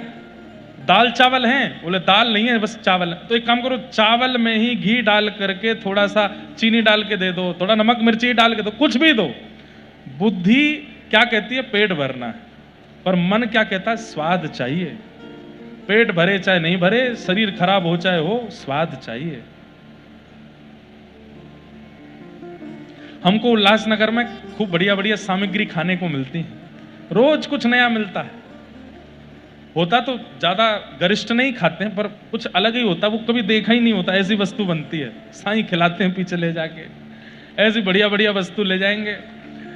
एक बार तो क्या खाया था, वो लाल लाल होता है फल, उसको क्या बोलते हैं? तरबूज, खरबूज, हाँ वाटरमेलन। उसमें कुछ दही वही डाल के कुछ खाया था। बना तो बढ़िया डिश बनती है, लेकिन कुछ अलग ही होगी। और कोई ऐसी नहीं कोई ज्यादा शरीर को नुकसान पहुंचाना, लेकिन कुछ अलग ही बन के आता है। हम भी रोज सोचते हैं आज पता नहीं क्या बनेगा। इतनी बनाने वाली की भी तारीफ है, वो कैसे बना लेते हैं। हमको 2-3 सब्जी बनानी आती है, हमसे दुनिया की कोई भी 7 चीज बनाओ, मैं वैसे ही बनाऊंगा। जैसे एक सब्जी बनानी आती है, पहले उसमें घी डालो, फिर उसमें राई डालो, फिर उसके बाद उसमें थोड़ी सी हींग डालो, फिर थोड़ी सी मिर्च डालो, फिर उसके बाद थोड़े करी पत्ता डाल दो, बढ़िया छौंक लगाओ, फिर उसमें थोड़ा टमाटर काट के डाल दो, और फिर उसके बाद उसको थोड़ी देर करने के बाद उसमें थोड़ी हल्दी डालो, नमक डालो। देखा मुंह में पानी आया अभी। फिर उसके बाद उसमें पनीर डालो, आलू डालो, जो डालना। अब मेरे को ये आता है, अब दुनिया की कोई भी सब्जी बनाऊं मैं ऐसे ही बनाता हूं, वो एक जैसा ही स्वाद लगेगा सबका। बस पनीर होगा, किसी में आलू होगा, किसी में कुछ होगा। तो बनाने वाले की भी तारीफ है कि वो कैसे बदल देता है, उसका स्वाद कैसे बदल जाता है। मैं तो कुछ भी बनाता हूं, सब में स्वाद एक ही आता है, क्योंकि बनाने का तरीका एक ही है। तो बात हम बहुत आगे चले गए, पर बात ये हो रही थी कि मन से अगर पूछोगे तो मन हमेशा वो वस्तु खाने के लिए कहेगा जो स्वाद में अच्छी हो। शरीर को पोषण कर रही है, शरीर को भा रही है कि नहीं, इससे मन को कोई मतलब नहीं है। पर बुद्धि क्या कहती है? पेट भरना है स्वस्थ रहने के लिए, करेला खाओ, घिया खाओ, तोरई खाओ, ये सब खाओ। तो मन क्या देता है? उत्तम। और बुद्धि क्या देती है? ध्रुव। कई बार मन के मार्ग से यदि आप ठाकुर जी को प्राप्त करना चाह रहे हो तो मन ले तो जाएगा वृंदावन, पर वृंदावन में जाकर के भी वृंदावन का ही रहे, इस मन का कोई भरोसा नहीं।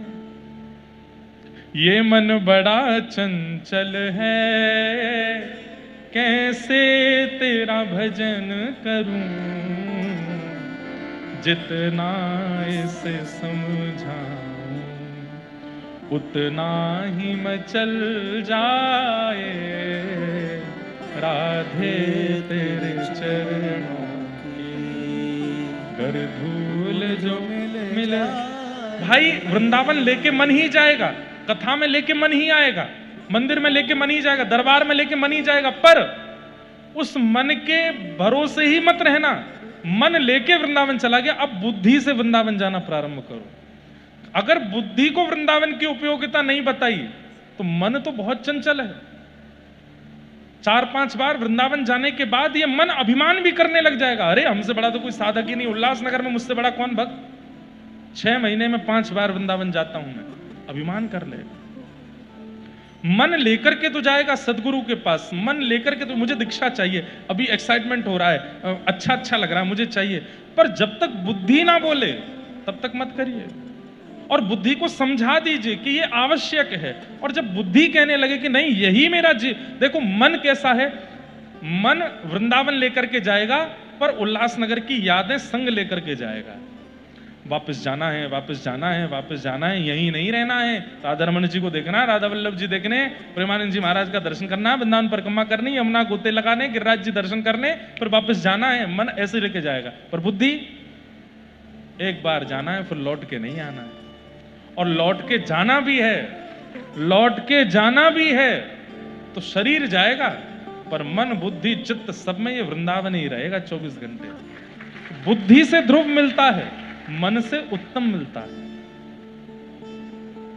अभी क्या होता है, आप मन से आते हो, पर मन आने के बाद अब बुद्धि लगाइए, बुद्धि को नतमस्तक कीजिए ठाकुर जी के चरणों में, बुद्धि को उपयोगिता बताइए व्रजमंडल की, गुरुजनों की और कथा की।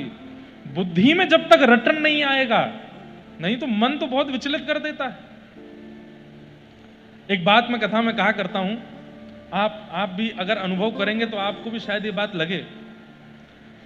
कोई बहुत बड़े ज्योतिषाचार्य न्यूज चैनल पर आकर के कल उद्घोषणा कर दें क्या कि आज 9 तारीख है, आगामी 11 तारीख को सुबह 11 बजे से लेकर के रात्रि 6 बजे तक ऐसे योग आ रहे हैं कि कोई कितने भी बड़े पाप कर ले उसको कोई पाप नहीं लगेगा। क्या होगा? कोई ज्योतिषाचार्य कह दें 11 बजे से शाम 6 बजे तक कोई कितना भी पाप कर ले उसको कोई पाप नहीं लगेगा, क्या होगा? यहां हम अकेले बैठे रह जाएंगे, आधी से ज्यादा पब्लिक तो भाग चुकी होगी, और जिन लोगों ने कभी दुष्कर्म करने का सोचा भी नहीं था वो भी कर आएंगे। 6 बजे से पहले पहले कर चलो। क्यों? चिंतन में चलता रहता है दुष्कर्म, लेकिन हमको पाप पता है, पाप है, पाप है, पाप है, मना किया है, शास्त्रों में मना है, आचार्य मना करते हैं, ग्रंथ मना करते हैं, इसलिए नहीं करना है। पर मन तो चाहता है कि कर ले, पर नहीं, मना किया है, गुरुजनों ने मना किया, आचार्यों ने मना किया, नहीं करना है। जिस दिन ऐसी उद्घोषणा हो जाएगी कि महाराज, और मैंने 11 से 6 तो बहुत लंबा समय बता दिया, केवल इतना कह दिया जाए 11 बजे से 11:30 बजे तक आधा घंटे में कोई कितना भी पाप करे, क्या होगा पता है? पूरे भारत की पीला पानी खत्म हो जाएगा। पीला पानी जानते हैं? पीने वाला खत्म हो जाएगा। क्यों? आबाल वृद्ध वनिता सब पी जाएंगे, छोटे बालक भी कहेंगे हमको भी थोड़ी सी पिलाओ, आज पाप नहीं लगेगा। बूढ़ी बूढ़ी मैया बिना दांत वाली, बेटा नरक तो जाना ही है, स्वर्ग तो जाना ही है, एक घूंट तो पिला ही दो। ऐसी स्थिति बन जाएगी, है कि नहीं महाराज जी? अगर व्यक्ति को कह दिया जाए कि इसमें पाप नहीं लगेगा, इस दिन इतनी देर में, उतनी देर में तो जाने तबाही मच जाएगी पूरी दुनिया में। ये तो थोड़े बहुत हम बचे हुए हैं कथाओं की कृपा से। जब पता है कि ये पाप है, इधर देखो, इधर देखो, जब पता है कि ये पाप है, शास्त्र ने मना किया है, ग्रंथों ने मना किया है, वेदों ने मना किया, तब तो सबसे ज्यादा टैक्स लिकर से आ रहा है देश को, तब तो सबसे ज्यादा खपत मांस की हो रही है देश में, पता होते हुए भी कि ये पाप है। जिस दिन पता चल जाए कि 15 मिनट के लिए ये पाप नहीं है, उस दिन क्या होगा? बुरा हाल हो जाएगा। इसलिए मन लेकर के जाएगा वृंदावन, मन लेकर के जाएगा सदगुरु के पास, मन लेकर के जाएगा कथा में, पर वहां जाके बुद्धि को लगाओ, बुद्धि में बिठाओ कि शाम शाम सुंदर ही चाहिए, यही मेरी गति है, यही मेरी मति है, यही मेरी सदगति है। ये बुद्धि को जब पता चलेगा तभी कल्याण हो पाएगा। नहीं तो मन के भरोसे तो मन बहुत विचलित हो जाता है, 2 मिनट में इधर उधर हो जाता है। तो उत्तानपाद की 2 पत्नी सुरुचि और सुनीति। सुरुचि यानी कि मन, उनसे जन्म हुआ उत्तम का, और सुनीति से जन्म हुआ ध्रुव का। ध्रुव एक दिन अपने पिता की गोद में छोटे भाई को बैठा हुआ देखते हैं, उत्तम को बैठा हुआ देखते हैं, तो मन में इच्छा होती है मैं भी बैठूं। छोटी माँ आके डांटती है कि वन में जाओ, वन में जाके भगवान से प्रार्थना करो कि मैं छोटी माँ के गर्भ से जन्म लूं। जब ठाकुर जी प्रकट होकर के कहते हैं कि हाँ ठीक है, वरदान मांगो, तो कहना मैं छोटी माँ के गर्भ से जन्म लूं, तब मेरे गर्भ में तुम आओगे, मेरे गर्भ से जब जन्म लोगे तब बैठोगे यहां पे। ध्रुव जी महाराज रोते हुए अपनी माँ के पास गए। माँ ने कहा बेटा रो नहीं, व्यक्ति क्या बोलता है उसमें अपनी उपयोग की बात कितनी है केवल उतना सुनना है। हंस बनो, हंस का स्वरूप क्या है? पानी और दूध मिलाकर के हंस के सामने रख दिया जाए, हंस दूध पी जाता है, पानी छोड़ देता है। श्रोता के 4 लक्षण बताए गए हैं, जिसमें चातक, हंस, मीन और सुख। चातक, हंस, मीन और सुख, ये 4 लक्षण बताए। उसमें हंस वाला लक्षण क्या है कि सामने वाला चाहे जो बोले, आप केवल वो सुनो जो आपके लिए उपयोगी है। मां ने कहा, छोटी मां ने कहा कि वन में जाके भगवान का भजन करो, भगवान प्रकट हो जाए तो उनसे कहना कि छोटी मां के गर्भ में मेरा जन्म हो जाए। अब इसमें तेरे लिए उपयोगी क्या है ध्रुव? कि वन में जाके भजन करो, भगवान प्रकट हो जाएं, उसके बाद क्या बोलना है उसका चिंतन मत करो। ठाकुर जी को देख करके जो मन में आए वो बोल देना, वन में जाओ। और श्री ध्रुव जी महाराज अपनी मां की बात मान के वन में गए। नारद जी महाराज मार्ग में मिले, उन्होंने 12 मंत्र प्रदान किया।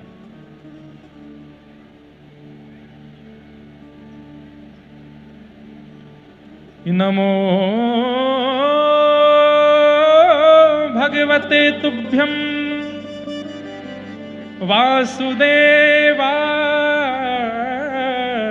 धीमहि प्रद्युम्नाय निरुद्धाय नमः संकर्षणाय च। इसी से प्रकट हुआ 12 मंत्र, ओम नमो भगवते वासुदेवाय। ये मंत्र प्रकट हुआ, नारद जी ने ध्रुव जी को प्रदान किया। ध्रुव जी ने जाके 5 महीना भजन किया। और 5 महीना कैसे भजन किया, कल या परसों के सत्र में बता रहा था। तिरात्रांते तिरात्रांते कपित्थ बदरासन। पहले महीना केवल 3 रात्रि बाद भोजन करते और उसमें भी कपित्थ फल खाते। दूसरे महीना 6 दिन कुछ नहीं खाते, केवल जल पी के भजन करते। तीसरे महीना केवल वायु पी के भजन करते। चौथे महीना 12 दिन में एक बार श्वास लेके भजन करते, और 5वें दिन तो श्वास लेना ही बंद कर दिया। 5वें महीने में जब श्वास को रोका, देवताओं ने जाके भगवान से प्रार्थना की और भगवान उनके सामने प्रकट हो गए। ध्रुव जी महाराज ने भगवान का मधुरमय दर्शन किया। बोलो भक्तवत्सल भगवान की। ध्रुव जी ने भक्ति में क्या मांगा? बहुत सुंदर, इतना सुंदर भाव है कि ध्रुव जी ने भगवान से क्या मांगा कि भक्ति मोह प्रवहताम त्वयि में प्रसंगो भूयात अनंत महता ममलाशयाना येनांजसोल्वणमुरु व्यसनं भवाब्धिं निश्चे भवद्गुण कथा मृतपान मत। इतना सुंदर श्लोक है। ध्रुव जी महाराज क्या कहते हैं ठाकुर जी से? बंधुओं, मैं एक बात कथा में कहा करता हूं कि आपने समोसा बनाया और आपने समोसा बना करके सामान्य सी प्लेट में मेरे सामने रखा, बताइए कितने का बिकेगा? मैं कह दूंगा 10 रुपए का। लेकिन मैंने समोसा बनाया और समोसा बना के एक धनिया उसके ऊपर चिपका दिया, एक लाल चटनी, एक हरी चटनी, एक पीली चटनी, एक नीली चटनी, एक सफेद चटनी, और ऐसे 4-5 चटनियां सजा दी, और फिर समोसे के ऊपर ऐसे आंख बना दी, नाक बना दी, मुंह बना दिया। अब मैंने कहा बताओ ये कितने का बिकेगा? क्या बताओगे आप? 50 का बिकेगा महाराज। मतलब समोसा वही है, फिलिंग वही है, तेल वही है, बनाने वाले अलग अलग हैं, पर बनाया एक टेक्निक से है। पर उस समोसे की वैल्यू किससे बढ़ गई? प्रेजेंटेशन से। भक्ति हम सब करते हैं, पर जिसकी भक्ति में प्रेजेंटेशन होती है उससे ठाकुर जी रीझते हैं। जिसकी भक्ति में कुछ नवीनता होती है, जिसके भाव में, जिसके भजन में, जिसकी प्रार्थना में, जिसकी सेवा में कुछ नवीनता होती है, उससे ठाकुर जी रीझते हैं।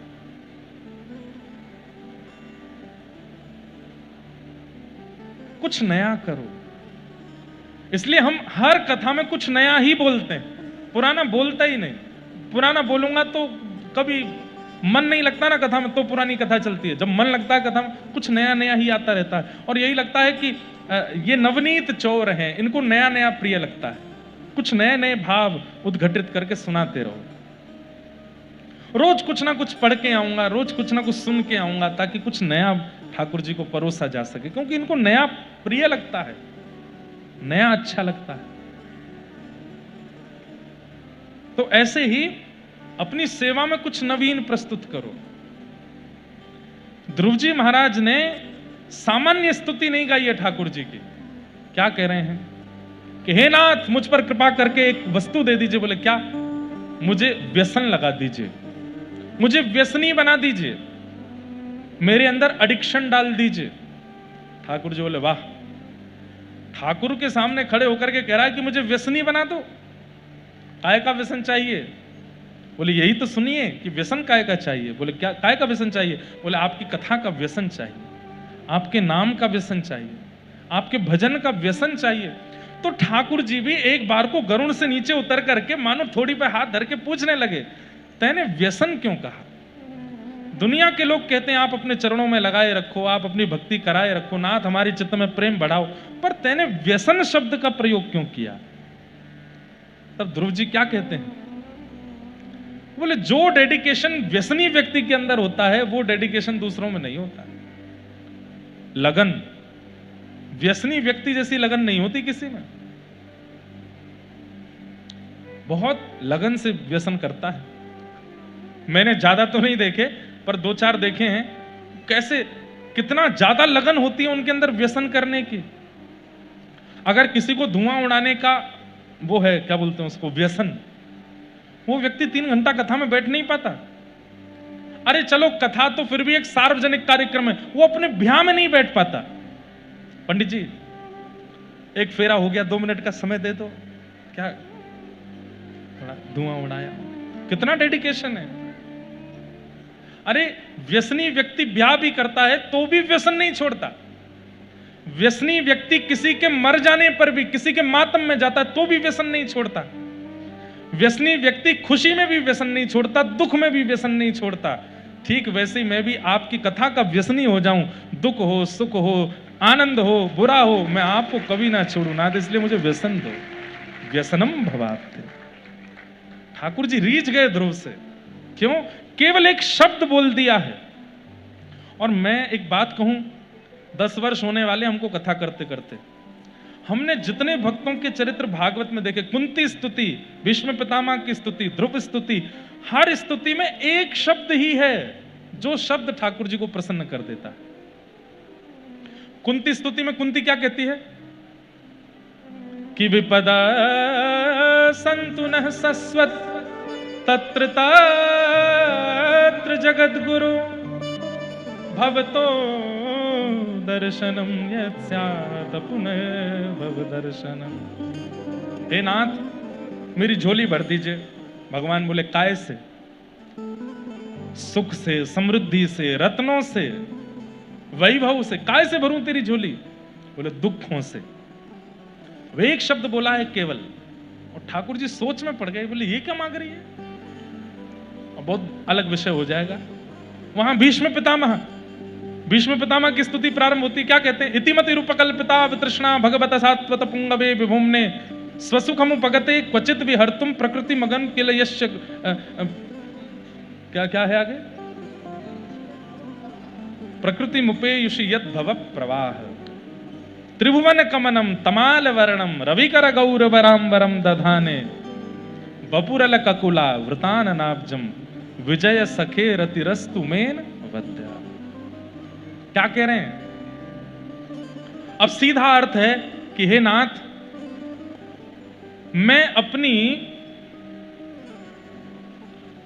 तृष्णा रहित मति को आपके चरणों में चढ़ा रहा हूं, सुनने में आनंद नहीं आ रहा। कुछ नया नहीं है। अब इसको प्रस्तुत कैसे कर रहे हैं आचार्य जन? बोले भीष्म पितामह भगवान से कह रहे हैं, नाथ मेरी एक कुंवारी बेटी है, उसके लिए सुंदर वर ढूंढो। भगवान बोले तुम ब्रह्मचारी, तुमने ब्याह किया नहीं, तुम्हारी बेटी कहां से आ गई? तब भीष्म पितामह कहते हैं, बिना ब्याह के ही एक मति रूपी बेटी आपने सबको दे रखी है। ठाकुर जी, ओ ये बात है। मतलब ठाकुर जी का इंटरेस्ट जगा दिया आपने अपनी सेवा में, अपने भाव में, अपनी वाणी में, और वो प्रस्तुतिकरण ही ठाकुर जी को आनंदित कर देता है। हमारी प्रस्तुतिकरण में कुछ नवीन नहीं है। और नवीनता आवे कैसे? नवीनता आवे कैसे? जब मंथन होगा तब नवीनता आती है। यशोदा मैया रोज बैठती है मटका लेकर के सामने, रोज दही मंथन करती है, और मंथन करके नया नया मक्खन निकालती है। लाला गोद में आके बैठ जाते, मुंह को मैया यहीं से निकाल के खवा। मंथन करो। और मंथन कैसे होता है? तत्स्वनवन प्रपठन विचारण परो। विचार को ही मंथन कहते हैं। कथाएं सुनने के बाद 1-8 घंटे का मौन किया करो, इधर उधर मत देखा करो, यहां देख करके कथा सुना करो। इधर देखो, यहां देखो, कथा सुनो, इधर देखो।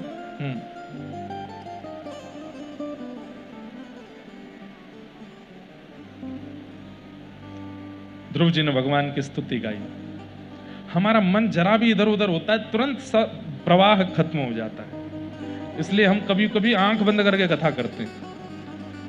अपने आप कोई कथा सुना, आपको क्या लगता है हम आपको कथा सुनाने आते ना? हम खुद को कथा सुनाते हैं। हम भी तो श्रोता हैं अपनी ही कथा के। और अपनी कथा थोड़ी है, भागवत की कथा है, इसके श्रोता हम खुद भी हैं। कई बार हम खुद को ही कथा सुनाते हैं। खुद भी तो सीखना है, आपको सिखाना है, अच्छी बात है। हम कोई बहुत बड़े वो थोड़ी है कि हमको सब आता है, हमको भी तो सीखना है। तो कई बार यहां बैठने के बाद हम अपनी कथा खुद को भी सुनाते हैं। तो इस प्रकार ध्रुव जी का चरित्र आया। ध्रुव जी के वंश में राजा अंग हुए, इनके बेटा बैन हुए, बैन को ऋषियों ने मार डाला। इनके पुत्र प्रथु हुए जो कि भगवान के अवतार हुए। भगवान से 10,000 कान मांगे। ऋषभदेव भगवान के 100 पुत्र हुए। बड़े पुत्र का नाम भरत, वही भरत तीसरे जन्म में जड़ भरत बने। रहुगण राजा को उन्होंने ज्ञान उपदेश किया। भूगोल खगोल का वर्णन, नरकों का वर्णन करते हुए अजामिल उपाख्यान सुनाया गया। तत्पश्चात वृत्रासुर की कथा सुनाई गई, और वृत्रासुर के प्रसंग के बाद प्रहलाद चरित्र, जहां खंभ भेदन करके अपने भक्त की रक्षा के लिए भगवान नृसिंह बन करके आ गए। बोलो नृसिंह भगवान की। अब प्रहलाद जी की भक्ति में नवीनता देखो। भगवान प्रकट हो गए खंभ से, और किसी के मनाने से ठाकुर जी का क्रोध शांत नहीं हुआ। तब ब्रह्मा जी ने प्रहलाद जी से जाके कहा, तुम्हारे लिए आए हैं, तुम ही मनाओ। तब प्रहलाद जी जाकर के भगवान की सुंदर स्तुति गाते हैं, और भगवान से जाके क्या कहते हैं, हे नाथ, कि ब्रह्मादय सुरगुणा मुनयोत सिद्धा सत्वैकतान कवयो वचसां प्रवाहे नाराधितुं पुरगुणैरधुनापि पिप्रू किं तोष्टुमर्हति समे हरिरुग्रजाते।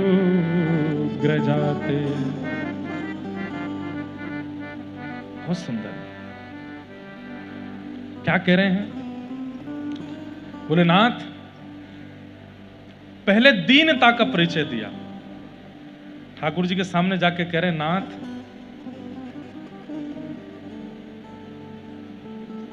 मैं योग्य नहीं हूं।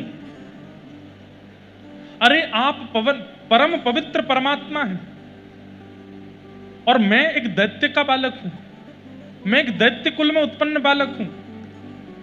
मेरा स्पर्श का भी अधिकार नहीं, मैं आपको छू भी नहीं सकता हूं। ब्रह्मादि देवता आपकी स्तुति गाते हैं, उनकी लच्छेदार वाणी है, मेरी तो भी तोतली वाणी है। मैं तो 4 साल का बालक हूं, मुझे तो बोलना भी नहीं आता।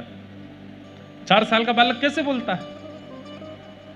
तुतला के बोलता है ना। तो प्रहलाद जी वही बात कह रहे हैं कि ब्रह्मादि इंद्रादि देवता आपकी स्तुति गाते हैं, ऐसी लच्छेदार वाणी है उनकी कि वे जब बोलते हैं तो ऐसा लगता है नाद ब्रह्म और साक्षात सरस्वती नृत्य कर रही है उनकी वाणी पर मैं तो एक सामान्य सा बालक हूं। एक तो उम्र में छोटा, अभी जीभ से अच्छे से बोलना भी नहीं आता, ऊपर से मैं एक दैत्य बालक हूं। मैं तो आपके स्पर्श का भी अधिकारी नहीं हूं। लेकिन आप मन में सोचेंगे, जब इतनी दीनता मेरे सामने प्रकट कर रहा है प्रहलाद, जब जानता है कि तू मेरे स्पर्श का अधिकारी नहीं, तू दैत्य का बालक है, तू ऐसा है, तू वैसा है, तो फिर मेरे को पुकार क्यों रहा था? किस विश्वास से मुझे पुकार रहा था? तब अगली स्तुति में कहते हैं, भक्त्या ततोष भगवान गजयूथ पारी। भगवान के सामने क्या बोलना है बंधुओं, ये सोचा करो। कभी अगर मिल गए तो क्या बोलोगे? अब प्रहलाद जी ने बोला कि मैं तो एक दैत्य बालक हूं, मुझसे तो बोलना भी नहीं आता, मेरी तो वाणी तोतली है, ब्रह्मादि देवता जैसी लच्छेदार वाणी मेरे पास नहीं है। तो ठाकुर जी क्या बोले, घगिया क्यों रहे हो हमारे सामने? घगियाना समझते हो? घगियाना समझते हो? जबरदस्ती हम तो ऐसे ही, हम तो बहुत दीन है, अरे हम पे तो कुछ आता ही नहीं, हम तो योग्य नहीं है, अरे नहीं नहीं राम राम राम, हम तो क्या, इसको घगियाना बोलते। ठाकुर जी बोले घिघिया क्यों रहे हो? एक तो इतने वर्षों से मुझे पुकार रहे हो, और अब जब मैं सामने आ गया हूं तो ये बता रहे हो मैं दैत्यों का बालक हूं, मैं ऐसा हूं, मैं वैसा हूं। और जब जानते ही थे कि इतने अवगुण तुम्हारे अंदर हैं, मैं तुमको नहीं मिलूंगा, तो फिर मुझे बुलाया क्यों? किस विश्वास पर मुझे बुलाया? तब प्रहलाद जी कहते हैं, बोले कि एक भरोसा था। बोले क्या? कि भले ही मैं दैत्यों का बालक हूं, भले ही मैं राक्षसों का बालक हूं, भले ही मुझ पर बोलना नहीं आता, भले ही मेरी तोतली वाणी है, पर मुझसे भी गई गुजरी स्थिति में था। कौन? गजेंद्र। मानव भी नहीं था, एक जानवर था, बोलने के लिए जीभ भी नहीं थी उसके पास, तो केवल और केवल सूंड से चिंगाड़ रहा था आपकी ओर, और आप गरुड़ पर बैठ करके आए, और आकर के नारायण खिल गुरो भगवान नमस्ते आकर के आपने उस गजेंद्र की रक्षा की। मेरे मन में यह विश्वास आया कि मैं चिंगाड़ तो नहीं रहा हूं, एक दो शब्द तो बोल रहा हूं, किसी से तो श्रेष्ठ हूं। वैसे तो नाथ आप श्रेष्ठ अश्रेष्ठ का विचार नहीं करते, ये सब चिंतन मेरा है, आपका चिंतन ऐसा नहीं है। आप तो उस गजेंद्र पर भी कृपा करने गए जो बोलना नहीं जानता, मैं तो फिर भी बोल रहा हूं। ये सब बातें तो फॉर्मेलिटी की रही। ठाकुर जी ने तुरंत प्रहलाद जी को गोद में लिया और अपनी गोद में बैठा करके जीभ से चाटने लगे, और बार बार अपना वरद हस्त सिर पर फेरने लगे। और ठाकुर जी ने कहा, प्रहलाद कुछ मांगो। बोले सब देने के बाद आप कह रहे हो कुछ मांगो? भगवान बोले हमने तो कुछ दिया ही नहीं। बोले सब कुछ तो दे दिया। बोले क्या दिया? कि क्वाहम रजः प्रभव ईश तमोधिकेस्मिन् जातः सुरे तरकुले क्वत्वानुकंपा न ब्रह्मणो न भवस्य न वैरमाय यन्मेर्पिता शिरसि पद्मकर प्रसाद। हे नाथ, आपके पुत्र कौन हैं? भगवान बोले मेरे पुत्र ब्रह्मा। ब्रह्मा जी को आपने कभी गोद में बिठाया अपनी? भगवान बोले नहीं। आपके परपौत्र कौन है? पुत्र के पुत्र कौन है? ठाकुर जी बोले महादेव। आपने कभी उनको जीभ से चाटा?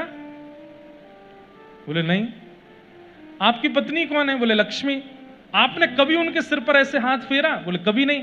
तो बोले जो ब्रह्मा को नहीं मिला, जो रुद्र को नहीं मिला, जो लक्ष्मी को नहीं मिला, वो एक अधम प्रहलाद को मिल गया। और क्या मांगू आपसे? और क्या मांगू नाथ? सब कुछ तो दे दिया आपने। न ब्रह्मणो न तु भवस्य न वै रमाय यन्मेर पित शिरसि पद्म कर प्रसाद। सब कुछ तो दे दिया नाथ। ठाकुर जी बोले ये सब बातें मत करो, मांगो मुझसे, मैं देना चाहता हूं। तो प्रहलाद जी बोले देना चाहते हैं? बोले हाँ। तो मेरे हाथ पर हाथ रखिए। रख दिया। बोले जो मांगूंगा सो दोगे? बोले दूंगा। तो यदि राशीष में कामान वराम स्वाम वरदर्शभ कामानां हृद संरोहम भवतस्तु व्रणेवरम। मुझे वरदान दे दीजिए। बोले क्या? कि मेरे अंदर आपसे आपके अलावा कुछ भी मांगने की कभी इच्छा ही पैदा ना हो नाथ। ऐसी कृपा मुझ पर कर दो। मैं केवल आपको मांगूं और कुछ ना मांगूं। कभी कोई संसारी वस्तु मांगने की इच्छा ही पैदा ना हो, ऐसा वरदान मुझे दे दो।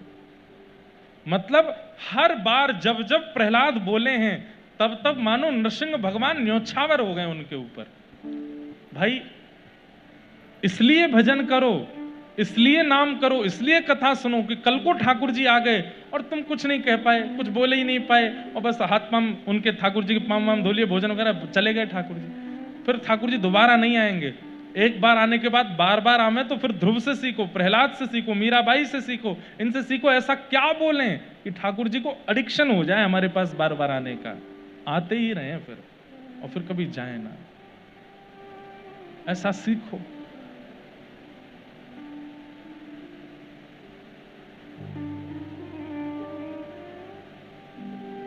कितने अद्भुत अद्भुत प्रसंग हैं बंधुओं। सहजोबाई का चरित्र सबने सुना होगा कथा में। सहजोबाई के गुरु आ रहे हैं घर पर पधरामनी करने के लिए पहली बार, और उसी समय ठाकुर जी मन बनाते मैं भी जाऊंगा, देखता हूं सहजो पहले किसका स्वागत करेगी। और जिस रास्ते से गुरुदेव आ रहे थे उसी रात से मोर मुकुट वंशीधारी ठाकुर जी भी आ रहे हैं, और ठाकुर जी परखने के लिए आ रहे हैं। एक साथ प्रवेश करेंगे मैं और इसके गुरु, देखते हैं सहजो किसका स्वागत पहले करेंगे। मैं और आप होते तो हम गुरुदेव को लेकर के आते और गुरुदेव से कहते ठाकुर जी घर आ रहे हैं, गुरुजी, गुरु चेला दोनों मिलकर आरती करेंगे। पर सहजो ने क्या किया? दौड़ करके गई और आधे रास्ते में ही ठाकुर जी का हाथ पकड़ कर बोली जल्दी चलो। ठाकुर जी बोले क्या बात है? बोले जल्दी चलो। ठाकुर जी को पकड़ करके घर पर लेकर के गई और पूजा का थाल ठाकुर जी के हाथ में दिया। बोले मेरे गुरुदेव आ रहे हैं, आरती करो। मेरे गुरुदेव आ रहे हैं, इनकी आरती उतारो, मेरे आचार्य आ रहे हैं। ठाकुर जी बोले मैं परमात्मा हूं,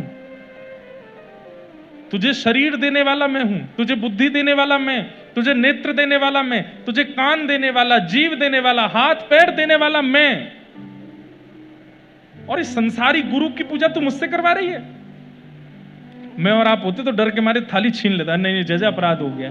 पर सहजो भाई आपने शरीर दिया, पर इस शरीर से सत्कर्म कैसे करना चाहिए वो उन्होंने सिखाया।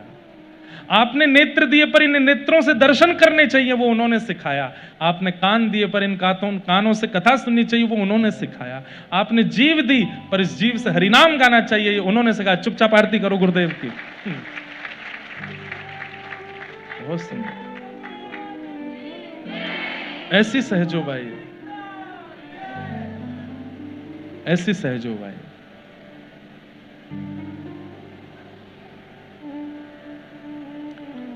गुरु ना बिसारूं मैं राम तज डारूं। सहजोबाई गाती है, मैं गुरु को नहीं छोड़ूंगा क्योंकि उन्होंने ही मेरा जीवन उद्धार किया। तो आपकी प्रस्तुतिकरण में नवीनता होनी चाहिए। प्रहलाद जी पर कृपा करके नृसिंह भगवान चले गए। आगे देवासुर संग्राम और बलि बामन की कथा आई। तत्पश्चात गजेंद्र मोक्ष की कथा सुनाई गई। फिर गंगा जी के अवतरण की कथा, इक्ष्वाकु राजा का वंश, समस्त सूर्य वंश की कथाएं सुनाई गई। इसी वंश में प्रभु श्री राम हुए। राम जी को हम बारंबार प्रणाम करते हैं। गुरुवर थे त्यक्त राज्यो विचरत अनुवनम पद्म पद्याम प्रियाया पाणिस्पर्शा क्षमाभ्याम व्रजत पथरुजो यो हरिन्द्रानुजाभ्याम वै रूप्या शूर्पणख्या प्रिय विरहर्ष रोपित ब्रू विजंभ तस्ताब्धिर्वद्ध सेतु खलदवदहन कौशलेन्द्रो वतान्नः। राजा रामचंद्र भगवान की जय। 9:45 हो रहे हैं अभी। मेरे को सोच के कितनी अंदर से घबराहट सी हो रही। कई लोग यहाँ बैठे हैं, उनको 12 घंटे हो जाएंगे 1 घंटे बाद बैठे बैठे, और कथा हुई है 2.5 घंटे की, लेकिन वो बैठे कब से? 12 घंटे से। ऐसों को ही ठाकुर जी मिलते हैं भैया, जो इतने उत्सुक होकर के, इतने तत्पर होकर के, ठाकुर जी के लिए इतने व्याकुल होकर के कथा में आते हैं। हम और आप तो केवल भीड़ बढ़ाने आए हैं, मिलेंगे उन्हीं को ही जो इतने उत्सुक। कल से मत आ जाना 6 बजे आके बैठ जाओ, सुनकर के नहीं, उत्सुकता हृदय से होनी चाहिए। प्रभु श्री राम के चरित्र को प्रणाम करते हुए चंद्रवंश का चरित्र सुना। इसी चंद्रवंश में भगवान कृष्ण प्रकट हुए। 10वां स्कंद प्रारंभ हुआ। उससे पूर्व 2 श्लोकों में संपूर्ण कृष्ण कथा सुना करके श्री सुखदेव जी मौन हो गए। परीक्षित ने चरणों में प्रणाम करते हुए कहा, भगवान मुझे कृष्ण लीला आप संक्षिप्त में मत सुनाओ, कृष्ण लीला तो मुझे विस्तार से सुनिए। कथितो वंश विस्तारो भवता सोम सूर्ययो राज्ञां चोभय वंशानां चरितम परमाद्भुतम। कृपा करके आप अद्भुत भगवान का चरित्र विस्तार से सुनाओ। और तब श्री परीक्षित जी महाराज प्रसन्न होकर के सुखदेव जी महाराज कृष्ण लीला सुनाते हैं। भगवान ने पृथ्वी पर बड़े भार को देखते हुए आकाशवाणी करते हुए कहा, वसुदेव गृहे साक्षात भगवान पुरुष परः जनिष्यते तत्प्रियार्थम सभवन्तु सुरस्त्रियः। सबको कह दिया कि वसुदेव के यहां मैं ही बाल कृष्ण बनकर के आ रहा हूं, आप सब लोग अपना अपना स्थान ग्रहण कर लो। सब देवता ब्रजमंडल में आकर के स्थापित हो गए। यहां पर देवक राजा की बेटी देवकी, यानी कि कंस के चाचा हैं देवक, उनकी बेटी देवकी का विवाह कंस ने सूरसेन राजा के पुत्र वसुदेव जी के साथ में किया। अपनी चचेरी बहन को विदा करने के लिए कंस जा रहा था, मगरमच्छ के आंसू बहा रहा था। मथुरा के लोग वाहवाही कर रहे थे, हमारा राजा कैसा हो, कंस जैसा हो। क्यों? इतने सब कुछ होने के बाद भी अपनी बहन को स्वयं विदा करने जा रहे हैं। यह दृश्य देख करके देवताओं ने कहा कि बहकावे में आ रहे हैं लोग, कहीं ऐसा ना हो इसी को भगवान मानने लग जाएं। आकाशवाणी करके बता दिया, अरे कंस, जिस बहन को तुम विदा करने जा रहे हो इसी का 8वां गर्भ तुम्हें मारेगा। ये खबर पड़ते ही कि इन्हीं का 8वां गर्भ मुझे मारेगा, तलवार लेकर के तुरंत अपनी बहन के सर को धड़ से अलग करने लगे। वसुदेव जी ने चरण पकड़ के आश्वासन दिया, जितनी संतान होगी हम सब आपको दे देंगे, कृपा कर इनको मत मारो। 6 बालकों को कंस ने मार दिया।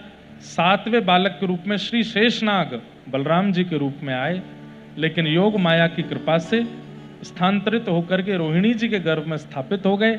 और कंस को यह खबर मिली कि 7वां बालक कुछ महीने देवकी के गर्भ में रहा और फिर गर्भ में ही नष्ट हो गया। 8वां बालक आ रहा है। सैनिक बढ़ा दिए, ताले लगा दिए, हथकड़ी बेड़ियां डबल डबल कर दी कि कहीं भागने ना पावे दोनों, इनके गर्भ से मेरा शत्रु जन्म लेगा। सैनिकों को तैनात कर दिया। भादों का महीना आया।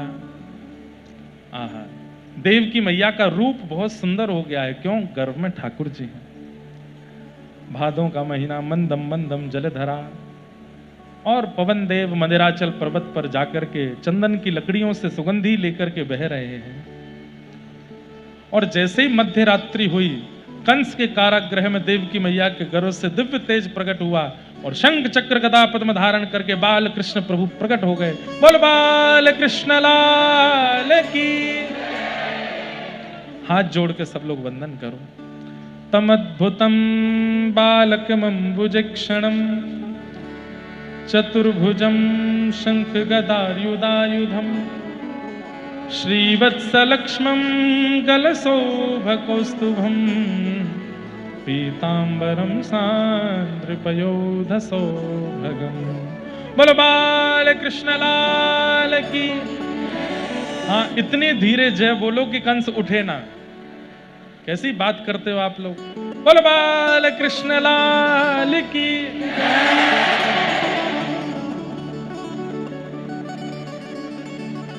कितने चालू हो आप लोग।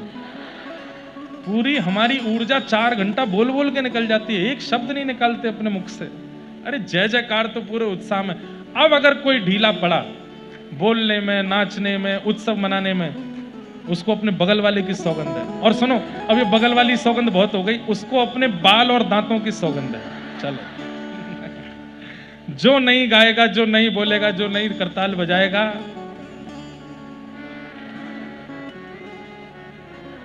ठाकुर जी का जन्मोत्सव है। प्रेम और भाव से बोलना। बोलो नंद के लाला की। बहुत बढ़िया। बालों का डर है, कहां जाओगे इन जुल्फों को लेके। कहां जाओगे। आहा, शंख चक्र गदा पद्म धारण करके ठाकुर जी प्रकट हो गए। वसुदेव देवकी ने भगवान की स्तुति गाई। आकाश में देवताओं ने भगवान की गर्वस्तुति गाई है। सत्यव्रतम सत्य परम त्रिसत्यम सत्यश्च योनिम निहितम च सत्ये सत्यस्य सत्यमृत सत्य नेत्रम सत्यात्मकम पां शरणम प्रपन्ना। ठाकुर जी ने आज्ञा देकर के कहा कि हमको आप ब्रजमंडल छोड़ के आ जाइए। और वाह, बोलो गौ माता की। डर के मारे भाग नहीं जाए। बैठ जाओ, बैठ जाओ, नीचे बैठो। हाँ, प्रेम से जय। आ जाओ। ले रहने दो उनको, खुलेआम घूमने दो, जैसे घूमे, जहां जाए जान दो, घूमने दो, बस नीचे नहीं गिरे, इसका ध्यान रखना। वसुदेव जी महाराज लाला को लेकर के गोकुल की ओर जा रहे हैं और गोकुल में जाके यशोदा मैया के बगल में लाला सुवाई दिए। लाली को वापस ला करके कंस को दे दिया। अष्टभुजी देवी के रूप में लाली प्रकट हो गई और बता दिया कि तेरे शत्रु कृष्ण ने तो जन्म ले लिया ब्रजमंडल में। यहां पर ब्रजवासीन को लगवे लगी कि अब के लाला होएगो नंदरानी के। नंदा सुनंदा दोनों जैसे ही गई हैं महाराज, 21 बार हरिशरणम को जाप करके जैसे ही यशोदा मैया के बगल में देखो है, जैसे ही चदरिया हटाई है गा है गा है गा है गा है गा है गा है गा है गा है गा। वाह, कहा भयो है गा है गा है गा है गा है गा है गा है गा। पूछो भैया, बोलो काय झाला है? क्या हुआ ऐसे बोलते? छा जायो, छा जाओ।